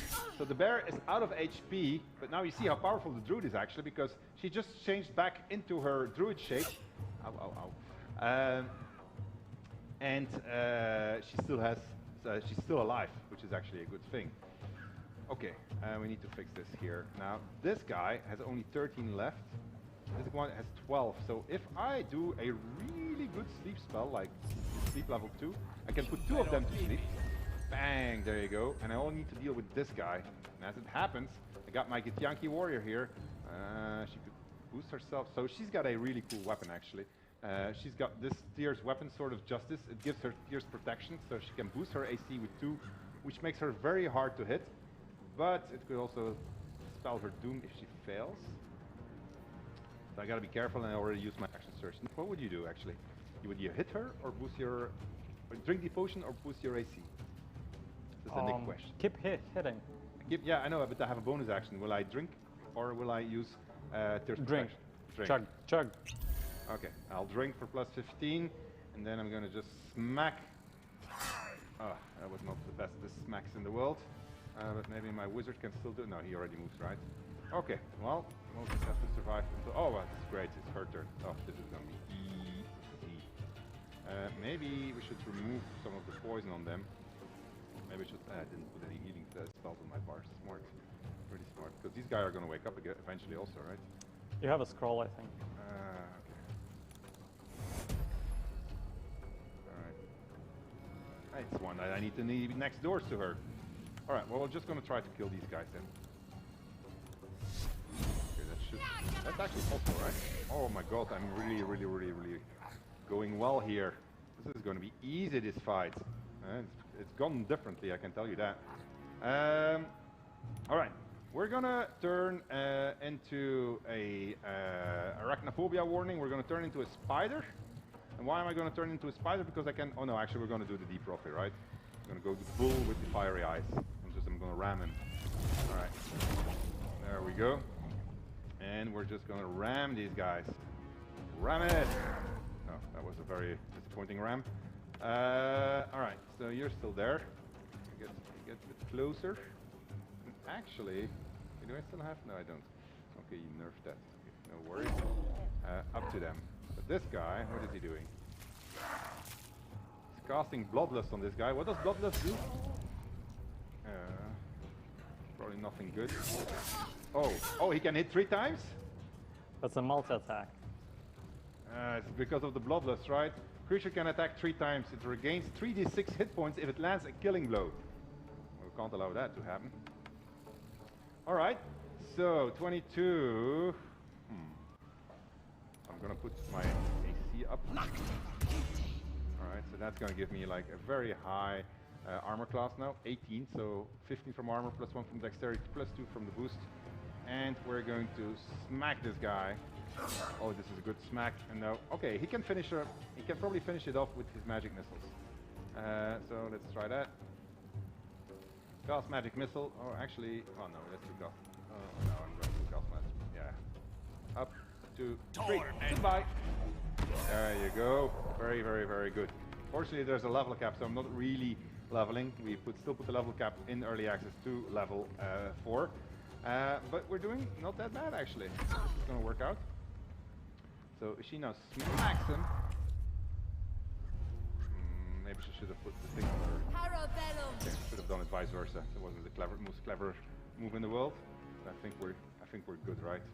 It's gonna be a fairly easy fight. Oh, that was overkill. All right, good. Got 1 guy left. What can go wrong? Nothing, I guess. I'm actually quite proud of this. This is going really well. But I was lucky in my dice, I think. Alright, or maybe it was the loaded dice that were to my advantage. Alright, shoot this guy. I know, do you still have your jump, your mega jump? You do, right? So, jump, do your mega jump next to him. Boom! Didn't expect that, did you? Red cap. And boom! Boom! Boom. Alright, no boom. Okay, let's try that again. Oh, well, this is an excellent opportunity to bring my flaming sphere. Why is my flaming sphere not clicking? Ah, there you go. Okay, so can he get close enough? Yeah, oh, I can get there. No, there. Okay, there.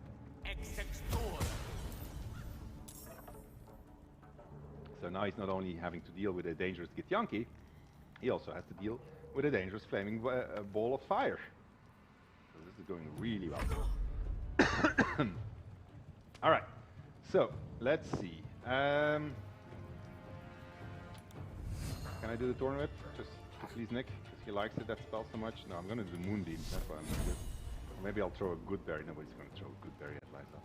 Alright, do the Moonbeam. And so from now on, I'm going to follow him with the Moonbeam, so that should work out well. And she is going to finish it off. She's going to use her overpowered Guiding Bolt. Ah, it's too far. Alright, can you get closer? No, but you can dash, right? So I'm gonna make her dash. Gives her extra movement. And I'm gonna get closer, so that the next turn I can hit him. Alright, I think this fight is at an end. Oh, that is because of my armor that's so good. 90%. Loaded dice, baby. That's not a miss. And 90%, unfortunately I can't. Ah, but the ball can hit him. Alright, ball. You actually have a ram attack. So ram him at 50%. Good. Well, not terribly exciting, the 50%, but okay. This is a dumb fight. You're out of. Okay. Let's do that. I got all the smoke in my face. It's not working well. All right. Let's do the witch ball, and that should do her in. All right. Oh shit, my druid is down. All right. Well, let's. We're going to resurrect. Well, she's not dead. I need to help her. Oh my god, we're really not good. Yeah. Oh, now she's dead. All right. We're gonna need a resurrection scroll, and then we're gonna need to go and rest in camp because things could have been going better. All right. So can we? Oh my god. Well, that could have gone better. Okay, so let's... Guys, could we switch off the smoke behind me? Because I can hardly breathe. Okay, so let's do the scroll of Revivify. And I missed. Let's do it vice versa. Let's put this up here, and then put this one, and then we're going to bring back with that click on party portrait trick that David. Oh, it doesn't work for resurrect. Please tell me it works for resurrect. It doesn't work for resurrect yet. Oh no, that's the bug. Okay, well then we'll just do it here. Things happen. All right, good. So, we still have Gale that's dead, so we're going to have to sacrifice yet another one of these Scrolls of Resurrection. They're expensive, so I'm going to have to buy new ones. And we got to find Gale back, who is down here, and we are going to... He's stable, I think. I think he should be able to just help. He just needs help. Yeah, that's right. He has the icon of stabilization. But I can't select him, it looks like. Uh-oh. I'm going to get in trouble here. Gale, I just click on your icon there. Oh, so that doesn't work. Clicking on the party. I have a problem with my mouse here, so I might be actually misclicking. So apologies for it. It has to do with the armor. All right, we gotta go to camp, end my day, and just have a little rest here. So yeah, we're gonna get a small moment with Shadowheart, I guess. Damn thing. It has to open, surely. It has to do something. Shadowheart's attention is consumed by a strange box that she turns over in her hands. The box is inscribed with glyphs, similar to those used by the Githyanki. All right, my Arcana check was successful. So, a Githyanki artifact. How did you come by that? In an instant, Shadowheart hides the box from view. Keep out of it. Okay, I know what she's going to do. I mean, like, if I ask any of these questions, she's going to be angry at me. But, I mean, she's angry at me anyway, so no need to be secretive. You can trust me. A bold statement, if not an accurate one. Leave me be. Oh, Shadowheart, so many secrets. All right. Well, let's see if we can find a friendlier soul. How about the dog? Does this scratch? The dog pants through a ball. He's got a ball in his mouth. In his mouth. All right, let's see if I can wrestle it from him.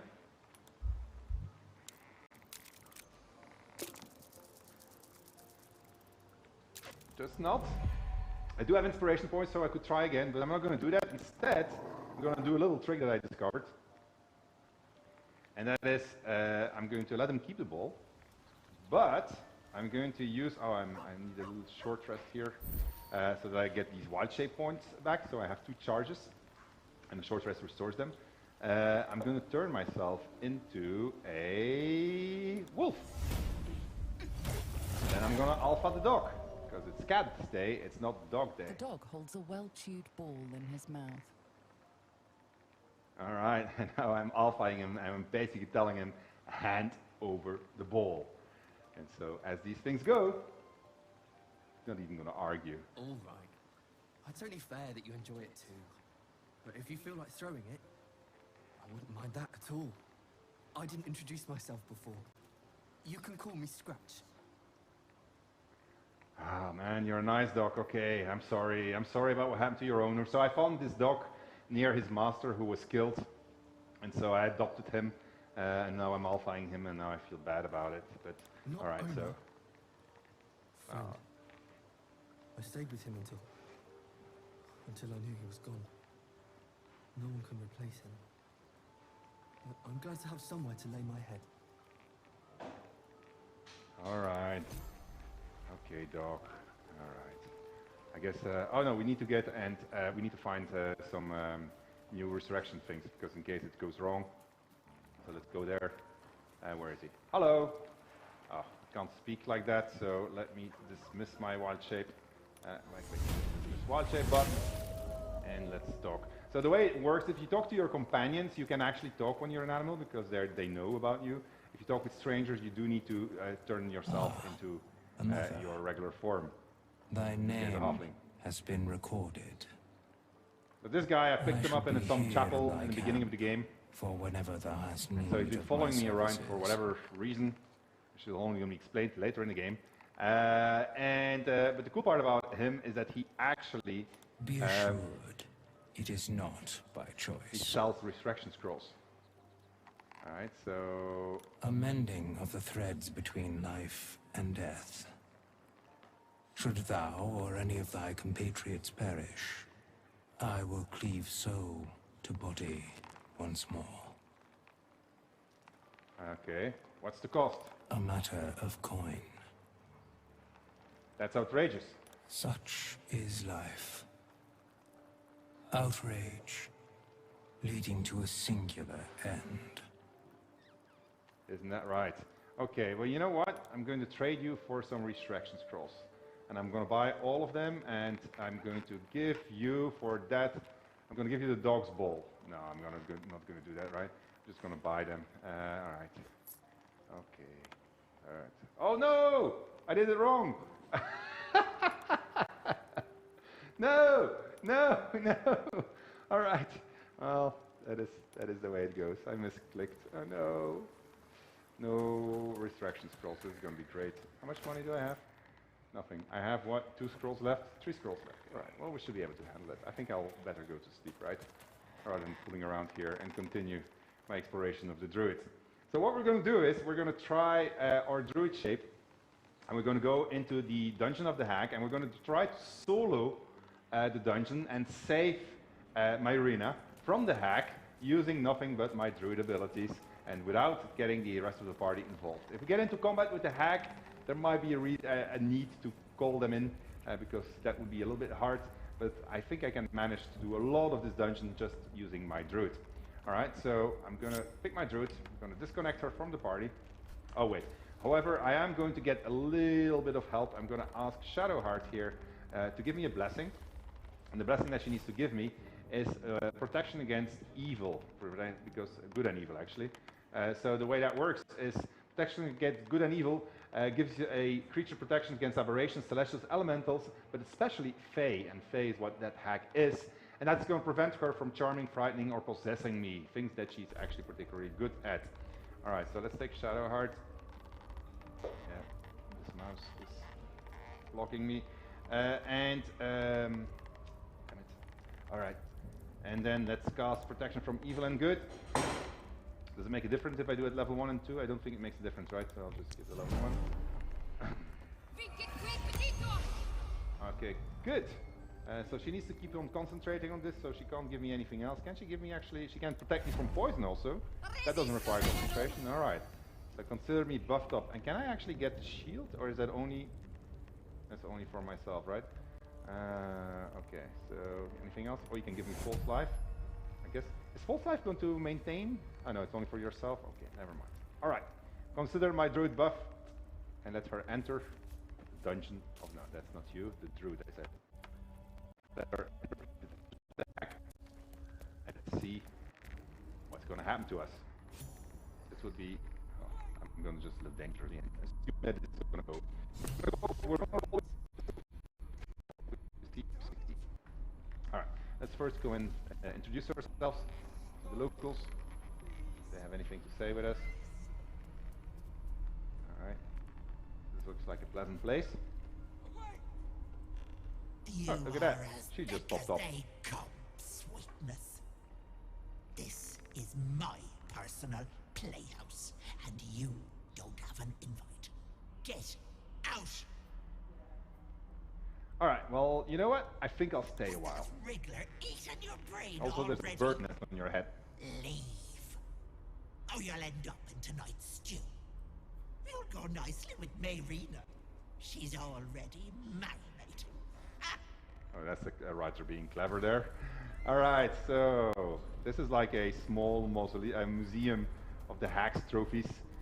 So here you see a woman that's holding her own head, and if you click on the head, My darling man. you get like a... She wished for the mind of a genius, but that silly head crushed me. There's a guy trapped in the mirror. But we're looking for, on this guy, well actually we can listen to his story. My dearest Ephraim, he begged me to halt the deadly disease that ravaged him. All right, so a whole bunch of victims of the Hag here, so to convince us that she's not a very nice person. So, and here is actually a trick. This is why I actually took the protection against good and evil, because I knew I was going to come here.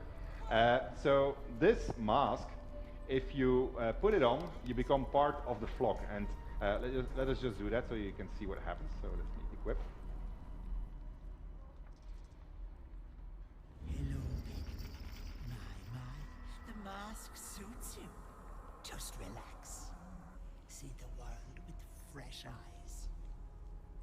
And let your dear old Auntie Ethel look after you. And so, if I wouldn't have my protection against evil and good, what would have happened now is that every turn, so that's basically every 6 seconds, I would have to roll a wisdom throw or risk being controlled by the hag. And if I were controlled by the hag, my party would lose me, which leads to lots of hilarity in multiplayer, obviously. Oops, sorry, wrong button. Now, putting on the mask actually does have its advantages because it allows me to see the illusions of the hag. And so we notice that this door is an illusion. And so what I can do is I can just walk through this door. There are obviously other ways of discovering this, but this is a particularly neat way of doing it. All right, remember what Nick said about the utility value of a cat? We're going to assume wild-shaped cat now. Okay. And so we're going to use the cat to bypass these now. Oh, actually no. Oh man. Okay. Too late, right? Okay. I'm going to change this. I'm going to dismiss my wild-shape. So the thing is that I still have that mask effect on me, and I don't want them. Where is it? Okay, so I'm just going to drop this on the floor because it's useless now, and I'm going to make a short rest because I'm going to have to change something. Okay, so let me do that again. Let me turn into a cat. So you see, now these guys are my enemies. That's because I don't have the mask on anymore, because if I have the mask, they would consider me one of them. Now, what we're going to do is, we want to get over here to this waterfall. But there are nasties walking around here, patrolling around. Now, the cat is an excellent stealth form. If you look at the stats of the cat, and you go to its dexterity, then you see that it gets a +4 to its stealth, which is really, really good. Now, if we go into stealth mode, so now the cat is in stealth mode, you see vision cones that appear. So vision cones like this, these red ones. If I walk into that, I need to make a roll, and this roll is going to depend on my stealth value. So I have a pretty good chance of succeeding in this, but I just want to make sure, so I'm going to try to avoid getting into this area. You see that little circle, that little sun on my cursor? Now, it's currently hollow, and here it's full. Here it's because this is a zone where there's light, so if I go there, it's going to be harder to remain in stealth, and here it's easier because it's hollow. So I'm going to try to get up there, and to make it easier for me to control the game, I'm going to hit the enter turn-based mode. And so essentially, I am now doing this turn by turn. It allows me for pinpoint accuracy. So if I click on the jump button now, I'm going to be able to jump on this thing. And then it's going to be the end of my turn, and you see I could actually position myself there, where the guy can't see me, and then I'm going to end my turn. So now it's up to the bad guys, and so they get their turn. And so when they finish moving, it's going to be my turn again. And so we got a guy here that is very close. So we're going to just skip our turn, just let him pass by. All right. And do a little inspection of this guy. So if we examine him, we notice that he is a human. Now it doesn't show here yet, it's one of the things that we need to add still. But the humans don't have dark vision, so they can't see in the dark. If we go over here, for instance, these guys, so let's have a look at this guy here. This guy is a drow half-elf, notoriously good at seeing in the dark. So what I'm going to do is I'm now going to sneak off this ladder in my cat form. Sneak, sneak, sneak. All right. And I'm going to switch up the light. All right. And I'm going to stand here and just hope he's not going to see me. I actually went down a little bit. All right, so let's see what's going to happen. It's their turn. And see, he can't see anymore because it's dark, so his vision is affected by this. So this was a really good move. And do you know what is a very, very stupid move? Like the most stupid thing that you could do right now is like hitting the meow button. So we're going to do that. All right. And so the meow button obviously alerts them. These guys are surprised because they didn't expect a sneaking cat to be here in the dark. And so they are now all active and hostile to me. And so each turn, these guys are going to be rolling for wisdom. And if they fail, they're going to be hostile and attack me. And if they succeed, they're going to try to resist the hag that's in their heads. Now look at my cat who became very ferocious on International Cat Day. we're not going to kill our cat by attacking. So instead what we're going to do is we're going to use that dismiss wild shape here. So we're going to turn ourselves into a bird. All right. Bird. Okay. A dire raven to be precise. And so we're going to use the ability of the dire raven to fly, so to get ourselves out of this area. Right, we're going to fly over there. Look at that bird go. And the bird has incredible mobility on the battlefield. Right, so we're going to try to, we can actually make this one. So these guys are never going to catch up with us. So it's an excellent flea creature. Yeah, look at it, it can still keep on going actually. Can it make this one? Oh yes, it can. Look at it go, look at it go. Woo! There you go. So it managed, oh, and there's traps here. And it actually managed to fly out of combat. So I can now leave turn-based mode. Oh no, sorry, I don't want to flee. I'm actually outside. I know, I'm still in turn. No, I'm sorry. It's just not far enough yet. So these guys don't know where to go. Now I'm going to just jump out of combat. And I'm going to head over here. Can I? Yeah, I can. Woot! Look at that. And now I'm out of combat. All right. And so I'm going to get out of my wild shape form here. So see all the things that I'm doing. I'm just using my druid form. I haven't actually engaged in combat at all yet. I just used my utility shapes to be able to get here. And now I'm going to take a short rest, my last short rest. And I'm going to turn myself into a badger. We learned from Nick that the badger form is excellent at sneaking. All right. And look what we have over there. Well, not excellent at sneaking, excellent at teleporting itself. We're going to badger up over here. And that's not working, sorry. And I say, hey, Marina, Marina, can you hear me? She can't hear me because I'm sneaking, so I'm just going to get out of sneak form. Unfortunately, I forgot to do something. You come to my home, interfering You know what I forgot? business. I have no speed potion. No speed potion. I have no Me speed in the potion. heart of my Will. lair. You petulant bollocks! All right. I'll rip your spine out your asshole. I'll use your Oh, mind your language, lady. spice my stew. I don't know about you guys, but I just love it. Like, look at the badger versus the hag. Being an animal, using all of the animal's abilities. It's just cool. Do it all over again. Stop it! Please, let me go! She actually doesn't deserve to be saved for the overacting, but... Oh, what's she doing? Ah, she's putting the cage on fire. And then what? Oh, she's got initiative on top of it. Oh, yeah. She's summoning a bunch of the masked guys. Okay. Yeah, Marina can't do a lot because she's in her cage. And then it's me, the hero of the story. So this cage, because I was surprised I didn't get a move right. Oh man, it got even worse. Now there's illusions of the hack here also. Oh man. So this cage is on fire, 18 out of 40. And I can badger myself closer to her, but I don't have a speed potion, which I was supposed to pick up, which I forgot. Because I was... Alright, we're gonna have to bring in the cavalry, so there goes the bet. So, the team has been betting on me failing this. I hate it when they're right. Alright, but it's not over yet. We're going to try to do this with as minimum cavalry as possible, right? So we're going to bring in the wizard. The wizard for good reasons. First of all, the wizard is going to actually go and pick up, let's see what you have. You have a potion of animal speaking, and healing, we're going to need those. What is over there? This is a potion of greater healing, this is even better. I think I need to go up here to be able to pick up the rest. So you go up. Oops, yeah. Camera work is something that is still in progress, so what is this? Ah, yeah, there you go. So it is going to improve. Click on this. Well, it's a bit of gold.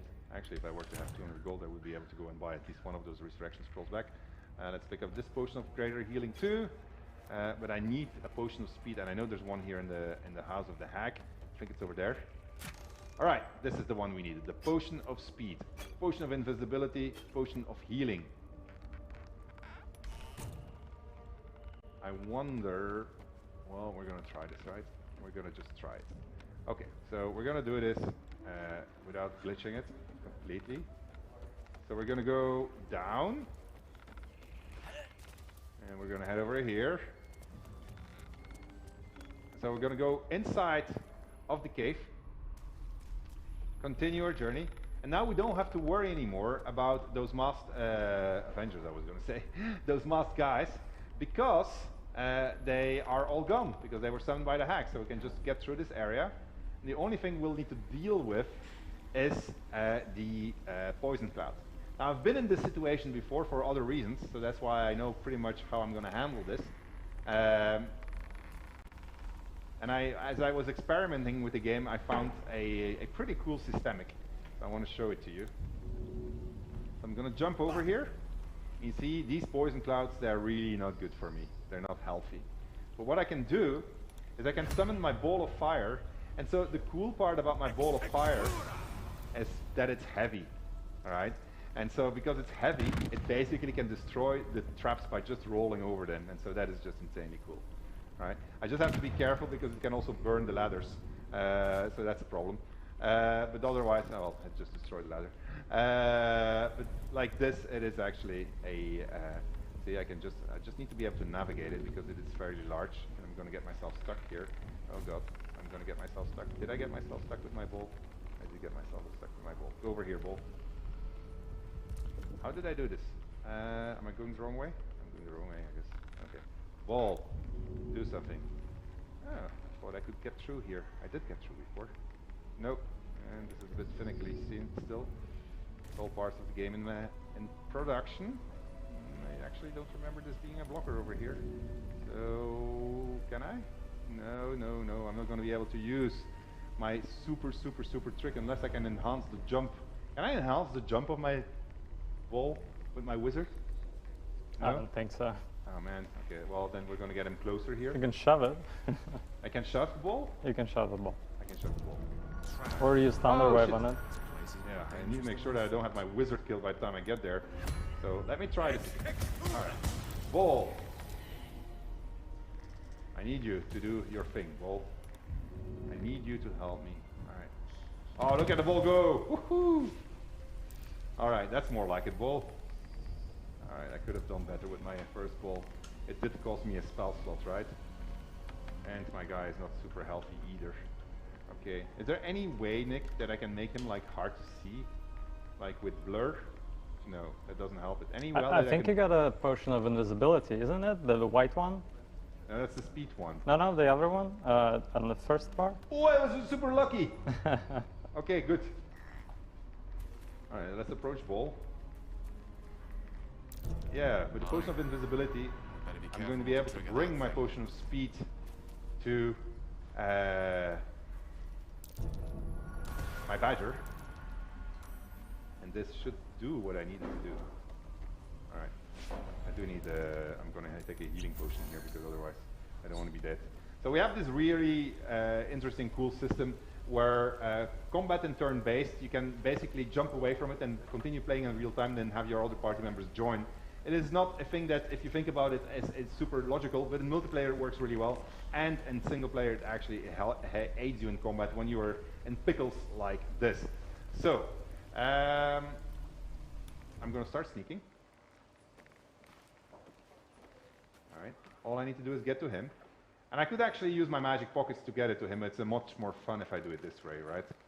So if I'm invisible and I get to him, I'm good, right? Yeah. But it's going to be quick, you need to act. Oh yeah. Ha! But I have turn-based mode. You can also throw the potion. I could, but if I miss, he's not going to be invisible. And actually, he's invisible now, right? I gave it to him, right? So yes. He's invisible. So he could, technically speaking, get to the hag and try to throw her into the chasm. All right, well, let's do these things. You need to, well, yeah. Do we consider him to be close enough? We do, right? Okay. To pass the potion? Should be? Yeah. You want me to throw it? Ooh. I'm 85% sure this is going to work. You're 85% sure? But if it fails, we're going to be dead. All right, let's use the conventional way, which is to pass through the potion. All right, so let's glitch our own system. All right, do it like this, so that my badger can now... Oh, what did I do? Oh, sorry. Can burrow himself over there. I'm going to do burrow over here. Okay. Alright, so this is good. Burrow over there. And now I'm going to drink that potion. This is why this potion was so important to me. I needed that potion of speed because it gives me an extra action. Actually, I should have used it before because I might not get there. I don't have the range. Oh yes. Can I? I can. I can, Nick. You know what this means? Marina is safe? Marina is safe, exactly. Alright, so let me click that. There she goes. She was in the pickle because if she would have fallen, if that thing would have burned, she would have fallen there. She would have been dead. Alright, this was pretty good. Okay. Alright, so let's press and turn and see what happens. Okay, so and turn on you. He's actually in she's protected from evil. See, that protection from evil helped there, I think. So that one failed its roll, so it's under control. Oh my god. Holy shit. Don't mess with the hag.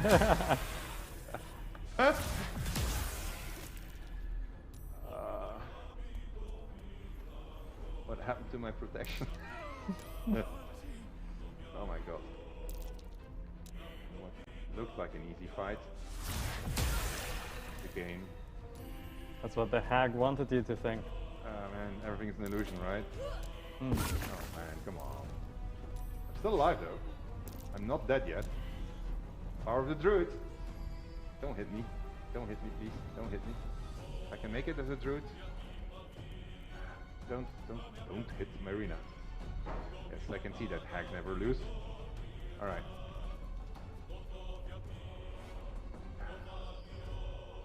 Okay, those voices are not recorded yet. So that's what that exclamation mark means. Oh man. Where's Gale when you need him anyway? Alright. What do you think, Nick? Misty step? Is that gonna break my invisibility? Misty step here. Oh, you know what I'm gonna do? Ooh. Thunder wave. Thunder wave, baby. You can do it, son. No.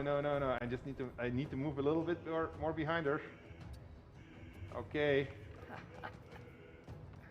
I'm gonna actually manage to do this, and like I will be the victor of the day. Check this out. Check this out. Check it out. All right. Loaded dice. Saving throw. She's very athletic for a hag. Alright, this is not going to work out, is it? Best laid plan of men and mice. Alright, let's make this more interesting for ourselves. Let's turn into the bear. I'm pretty sure if I were to throw... I just need to know which one it is, but he could actually help me with this, right? Mm-hmm. You think I need the others? Yeah, it looks like that. It certainly looks like it, right? So, okay, we're going to try to get the others in here. All right, this might be a little bit more of an epic battle than we expected it was going to be. Okay, so you think he's going to be able to get through? Oh, he can dash twice because of the thing. The potion. Oh, the potion? Yeah, look at that. Yeah. No! Leave me alone. So he's going to be able to dash all the way to the summoning ring. Oh, this is cool. Okay, so. There, opens door. Sick bear, I gotta say. So, I know this game a little bit. So I know that there is an actual ring here. And so through this ring, I will be able to bring in the rest of the party to help us. In the meantime, I need to make sure that this guy is not dead. God damn it. He's gonna die. Oh, it's your turn? No, sorry. Come on, guys. I mean, you gotta put your heart in it. You gotta resist a little bit. I'm never gonna make it this right. Probably way over the schedule already. Gotta respect the hag. I'm much more respectful already. What idiocy drove me to try this life? Hubris. Like, this is always the beginning of the end. Oh no. She's just standing there while I'm like, oh god.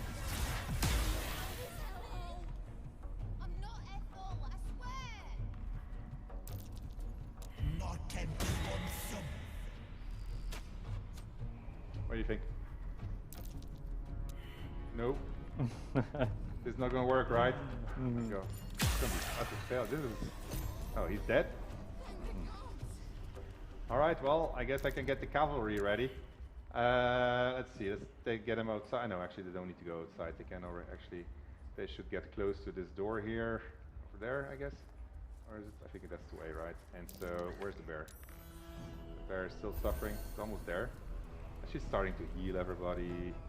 Nya, nya, nya, nya, nya, nya, nya, nya. So yeah, so we did start the stream by saying you shouldn't try this at home. Now you see why. Just if that thunder wave would have worked, my plan was almost foolproof. I trusted the loaded dice. I'm out of movement. I gotta dash again. I really shouldn't have done the bear, but yeah, he has a high survivability, so that's what I wanted to do. Okay, so the bear is good. So we're gonna send these guys over here. What's blocking them? The door is preventing them from getting it.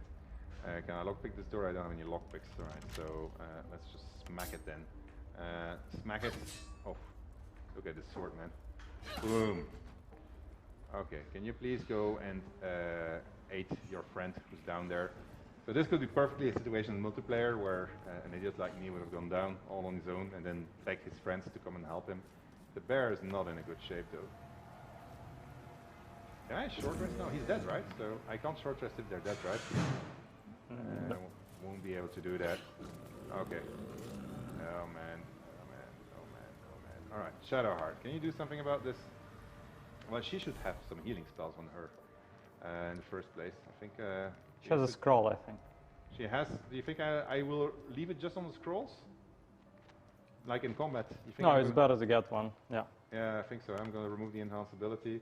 Healing word? Sure.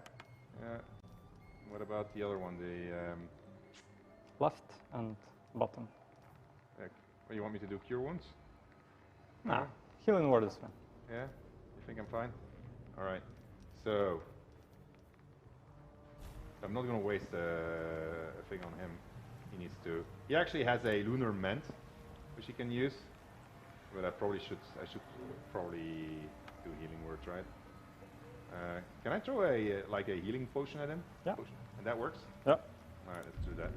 Potion of greater healing. Throw it at him. Let's see how good this works. Yeah. Oh, there you go. Awesomeness. Alright. Okay. Something else we're fixing for this patch actually is that potions don't deal damage. Hopefully. It didn't deal damage. In the past it dealt damage, right? Yeah. If I did that, yeah. Because exactly. of course it's physics. You throw a bottle at someone, but we see people keep killing their companions with that, and we want to try. Typically, when you throw a potion, it is because you're in trouble, just like I am. Yes. All right. So it's 3 of us and 1 potential extra ally against a bunch of really nasty people. Hey, actually, wait a minute. We're here in her thing. Oh, she's got a whole bunch of rings, so let's take all of those. What else do we have here? I know there's a potion somewhere here. The potion of speed. There's another potion of speed here. So let's take that one. Staff of Crones we're not going to take just yet. There's a whole bunch of nasty surprises here which we don't want either. Okay, Nick, you got any strategies that you think I should use in trying to get my body back and especially kill the hag?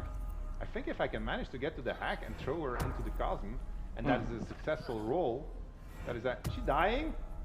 Oh, she's Necros? Gale is killing everyone? You should shove Gale at the hag. This guy keeps on healing her. I mean, and I think he's cheating because he can keep on healing her. So it's like Gale versus Marina. Oh my god, look at that. Okay. So I gotta explain this to the players watching. Gale, when he dies, has necrosis around him, and so this is now being used against these guys. But this is actually pretty good. So that means the hag is all on her own. I think actually my best chances would actually be to go into Cat and then push her. Badger, push. Yeah, you can try. Yeah, I know that I can try, but do you think they have any chances of success? Low one. she is very strong and heavy, even for a badger. Even for a badger. Alright. I think I should try. Or you think I shouldn't try? Well, for the Shove her stream. with a Get Yankee with a psionics jump? Sure. No, no good. Do you have a pushing ability on your Get Yankee? I do. I have shove. Oh, you have shove. I have Thunder Wave. Oh. Well, with bonus action shove, maybe I can get there, right? Mm-hmm. Alright, let's try to get Yankee. Like, who needs a Druid, right?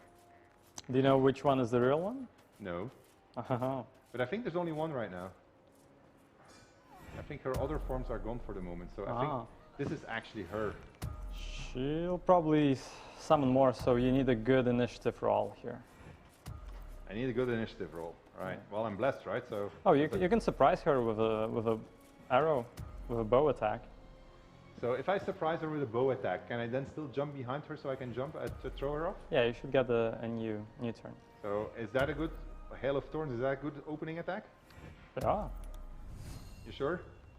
It's 35%. Oh, it's 35%, but. And this, it's 45%. Mm-hmm.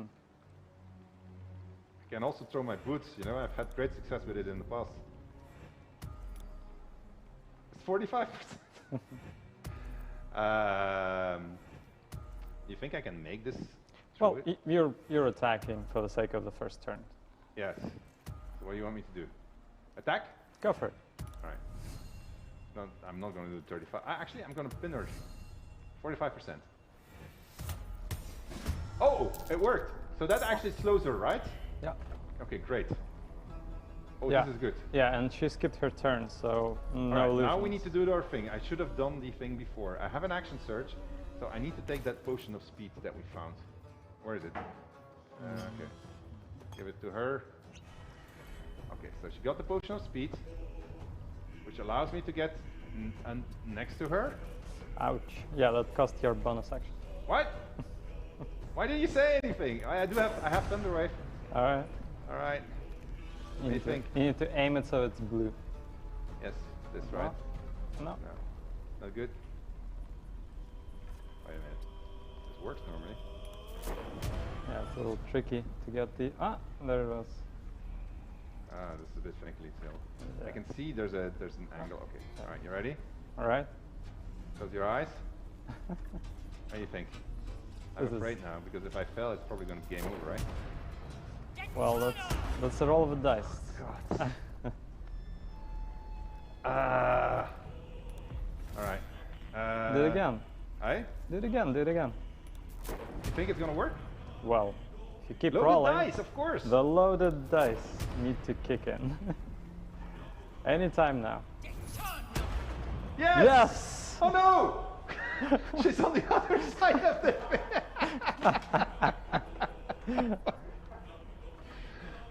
That's a hack for you. You thought you got her.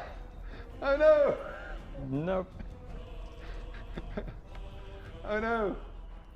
Oh, and he has what? He has no wild shape shards left. Can he push her? Yeah, it's a badger. Yeah, he's not a badger. He doesn't have wild shape charges anymore. Oh yeah. He can sneak into the combat, right? So he can get behind her. Mm-hmm. Look at that bear go, man. Alright. So I'm going to dismiss my wild shape. Where is it? Dismiss wild shape. Right. I can't see the stream, so I'm probably boring people by now by doing all of these things, but alright. Oh, she doesn't have a potion of speed anymore. Damn it. I wanted to push her with a bonus action. That wouldn't have even helped. Don't I have anything clever that I can do? Not really. Okay, well. Not making a terrible impression here, am I? Are you impressed, Nick? I'm impressed with the hag. You're impressed the with tenacity. Well, you know, I could put on a torch. I'm not going to use the action. This is going very well during rehearsals, you know. I know. I know this was going very well during rehearsals. Yeah. But we've been plagued by a whole bunch of problems, right? So, no! Oh yeah. Oh. There's no way we're gonna make it. Now I need to figure out where she is. Where's Gale actually? It's on the other side. Alright, so where are you, Gale? Right. Oh, he's here. But actually I could probably resurrect him there from these guys. So if I use my last resurrection scroll and I try try to get to Gale. I need to get a bit closer. Alright, so I should probably put that on my bar here. Now you know why I wanted to buy the Resurrection Scroll. I did say I was going to try glitching things. Let's teleport them to a safe spot. Oh yeah, that's a good safe spot. Alright, Yeah. high and mighty. Right next to the enemy archer. Yeah, but you're gonna see, she's gonna have a successful attack roll, and that's gonna be good, and then we're going to, okay.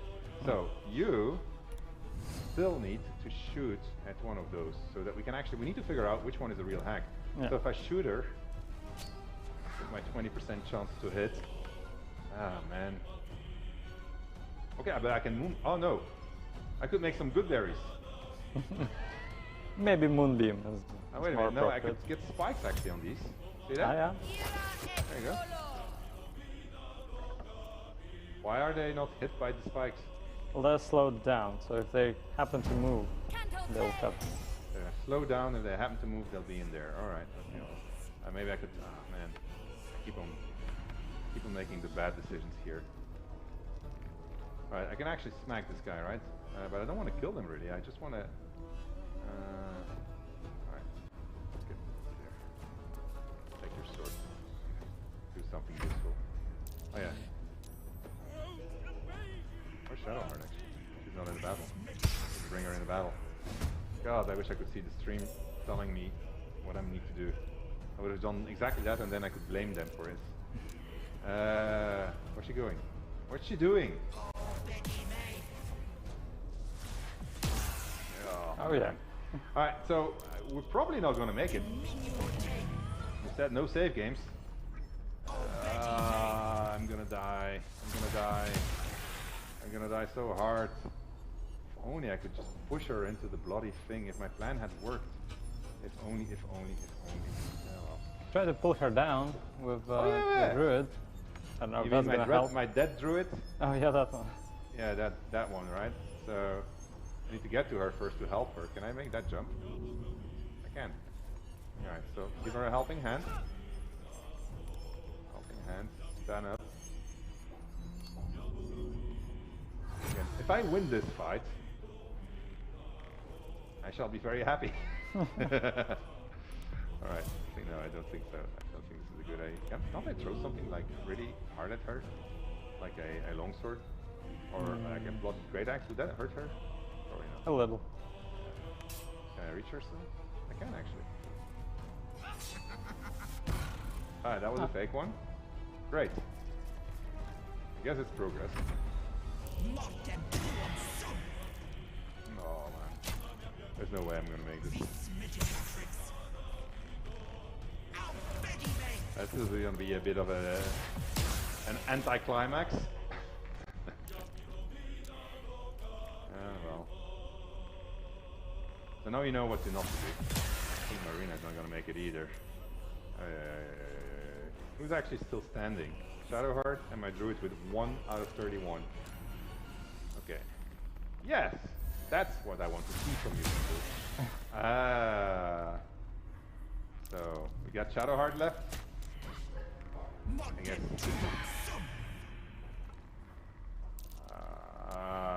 No, Nick. I think this is gonna be it. I think this is where we have to admit defeat. Is the hag gonna prevail? The hack will prevail. Your secret's All the people that safe. bet against me are gonna be correct. Shadowheart, she's what? She's frightened. It's a hag-apocalypse. The apocalypse. No. All right. Well, that did not go exactly as we had expected, but such is the nature of live gameplay. There's one thing our production team wants us to remind the viewers is when the patch is going to come out. Oh, yes, right. Actually, we should mention this.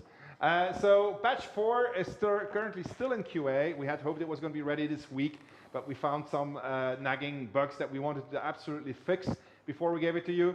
So we're waiting actually for word from our QA when it's ready. We expect it's going to be next week. We don't know exactly when next week, But once we have that, we will be sure to announce it on our channel. So a little bit more patience. You could see glimpses of the Druid gameplay here, because I didn't do it as well as I had hoped I was going to do it.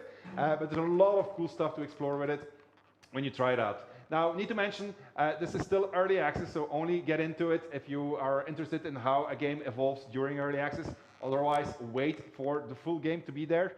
But yeah, I think that you can see it is evolving, and there's a lot of... the Druid class actually does add a lot of gameplay. I had a lot of fun fooling around with it.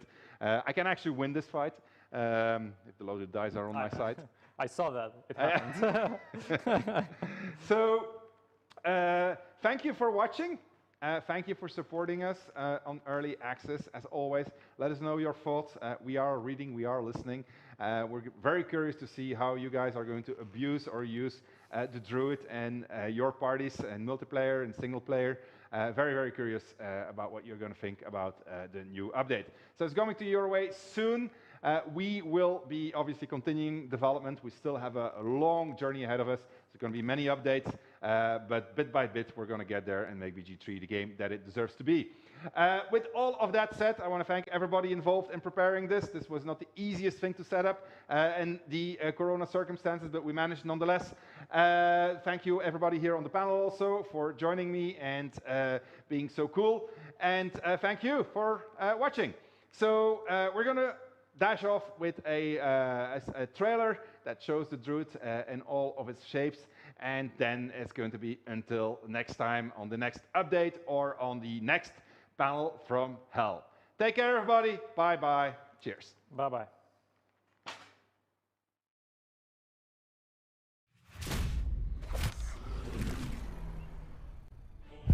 An army was coming, she said.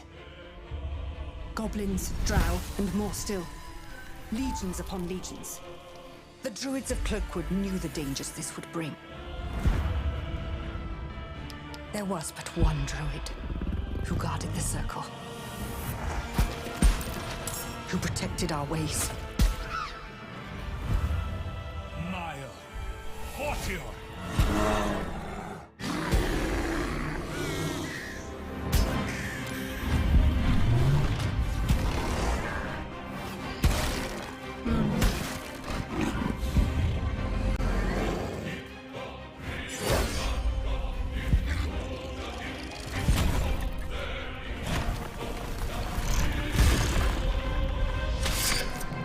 You burn like fire. You howl like wind. You are Faith Warden. Go forth and let your might be known.